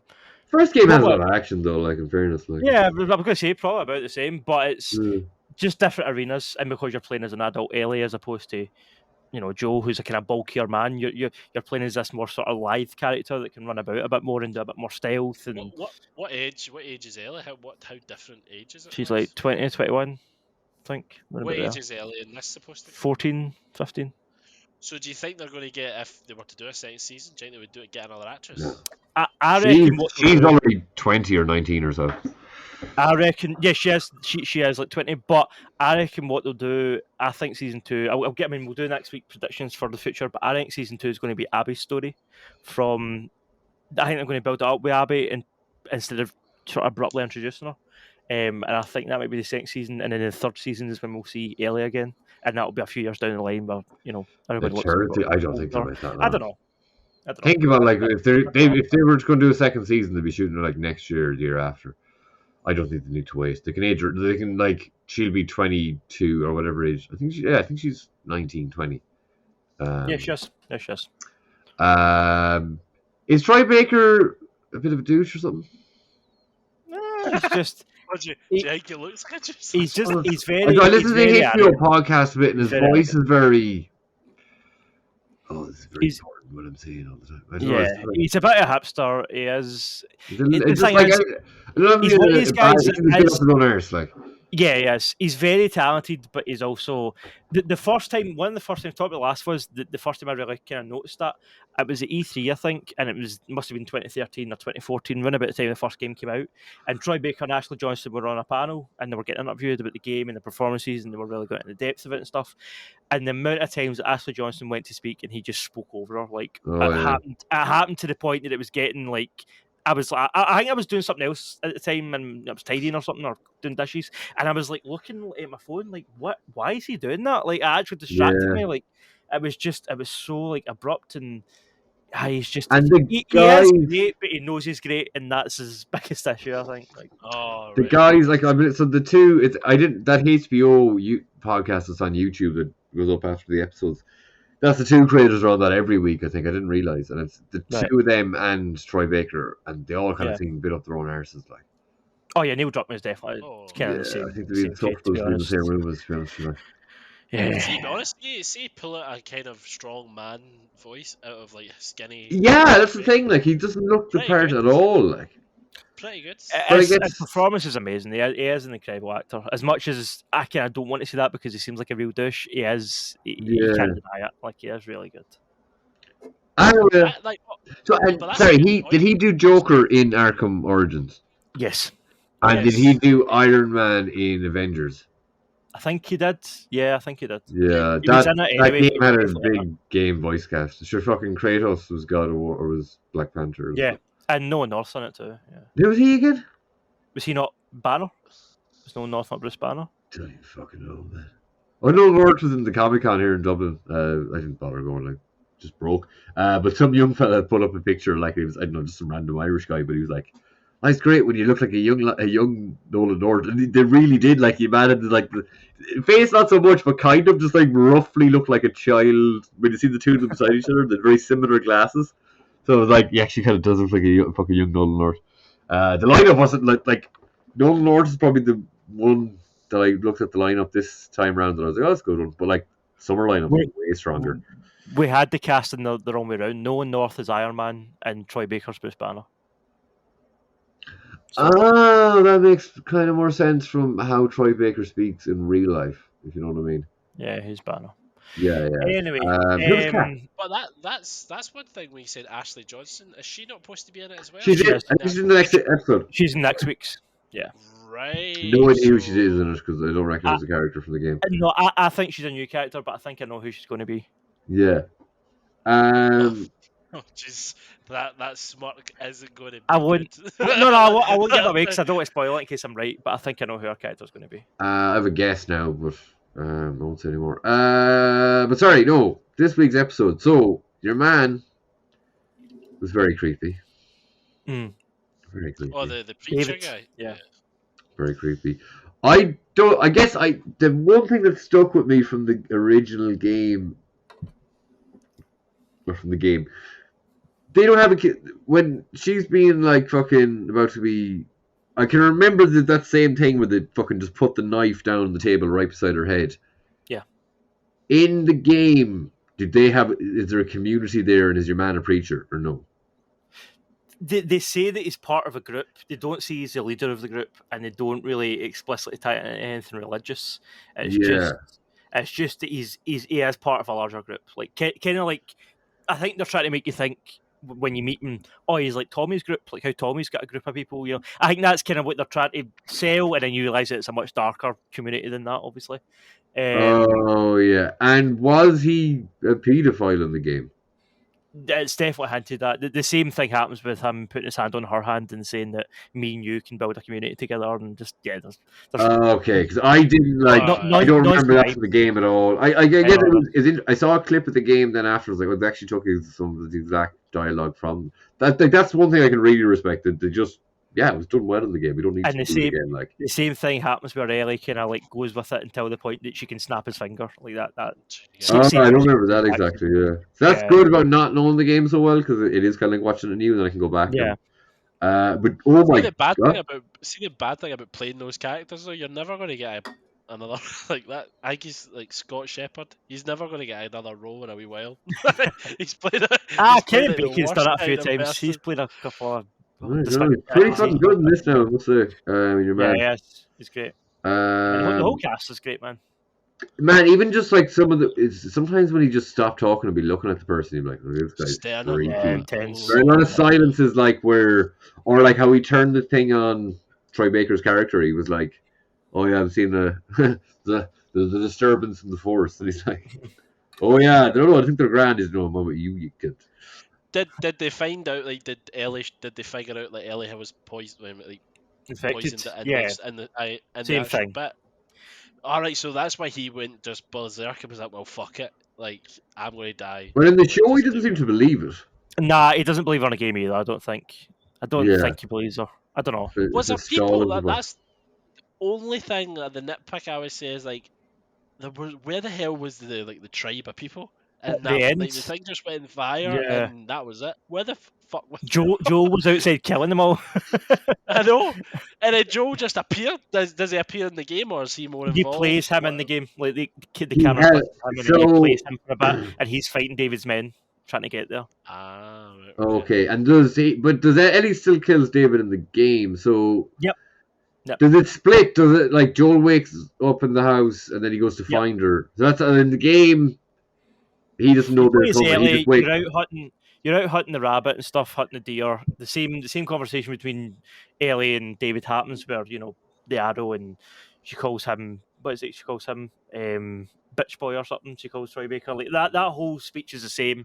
And then he says he can bring the thing back to camp and then we'll split it. Buddy boy, that's it. And and then the infected attack, what's his name? Troy Baker's character, I can't remember the name. When he goes away, that's when the infected attack, and Ellie and David have to work together. And then just as that happens, we cut back to Joel waking up. And again, you're given more time. It's not as abrupt in the game. He kind of finds his feet, finds his weapons, gets outside, finds the kind of trail of Ellie, and then ends up fighting through these guys. And then we cut back to Ellie in the cell, and then that whole sequence plays out. And then you have a whole other sequence with Ellie in between the final fight with David, though, and the bit where she's in the cell. There's a whole part that they just missed out. But what's that? What happens? It's just Ellie fighting through other. She's fighting through more of David's men. Like, it's just gameplay. Oh, okay, yeah. Just her fighting through more of the community. Like Chris is saying about them not being there in the game, they are there. Like, you kill them all, and then you fight David. So they're just kind of like those gangs in Days Gone, where they're like the dodgy boys. They're not as sort of personified in the game. They're all men that are about David's age. So there's not like kids and women. Do you know what I mean? It's not like you're killing families. It's Well, I just googled David in the game. Like, immediately, I would assume he's a paedophile. I never was kind of, as soon as. But that speaks I think that speaks to Nolan North's strange, because see the fact that he played Nathan Drake and that guy, like he played one of the most charming game characters and one of the most despicable game characters. Like he's got range. On that note, I think we'll wrap it up and we'll say we'll be here next week to talk about The Last of Us when it finishes. We'll The Last of Us. The Last of Us. That's what we'll call the episode. No. I know it does feel like it's a bit of a shame it's finishing, man, but I'm looking forward to it. To be honest, I wasn't thinking it was going to, like, to me, I didn't think it was my cup of tea because I never played the game. Yeah. But actually, it's fucking a great show, man. It shows that there's like a landscape of shite, and there's a good. It's a class above. It's a step above, 100%. But listen, lads, thanks for joining us. Jerd, Chris, we'll be back next week. Joe, can I just interject? I didn't think it would be my cup of tea because it was a PlayStation game. Oh! I couldn't. Leave us a comment. Let us know what you thought of Last of Us. You look forward to the next one. Yeah, share the podcast. Happy Oscars Eve. Yeah, we'll talk about that next week. We'll talk about Stephen gets battered tomorrow. Oh, is that the Chris Rock special? Oh, that was great. That was good.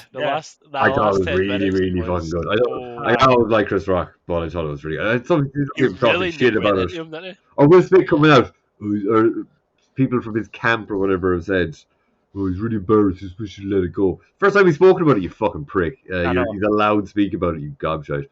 And he went to town there, when he was going through all the people who were calling Will Smith a bitch, I was calling him a bitch, if you was calling him a bitch, he was calling him a bitch, and he's getting every time he said bitch, he was just getting stronger and angrier. It was fun, great. man. But the only thing that could have made it better would be that if the last thing he said before he threw that mic down was, "Daddy's got a brand new SmackDown."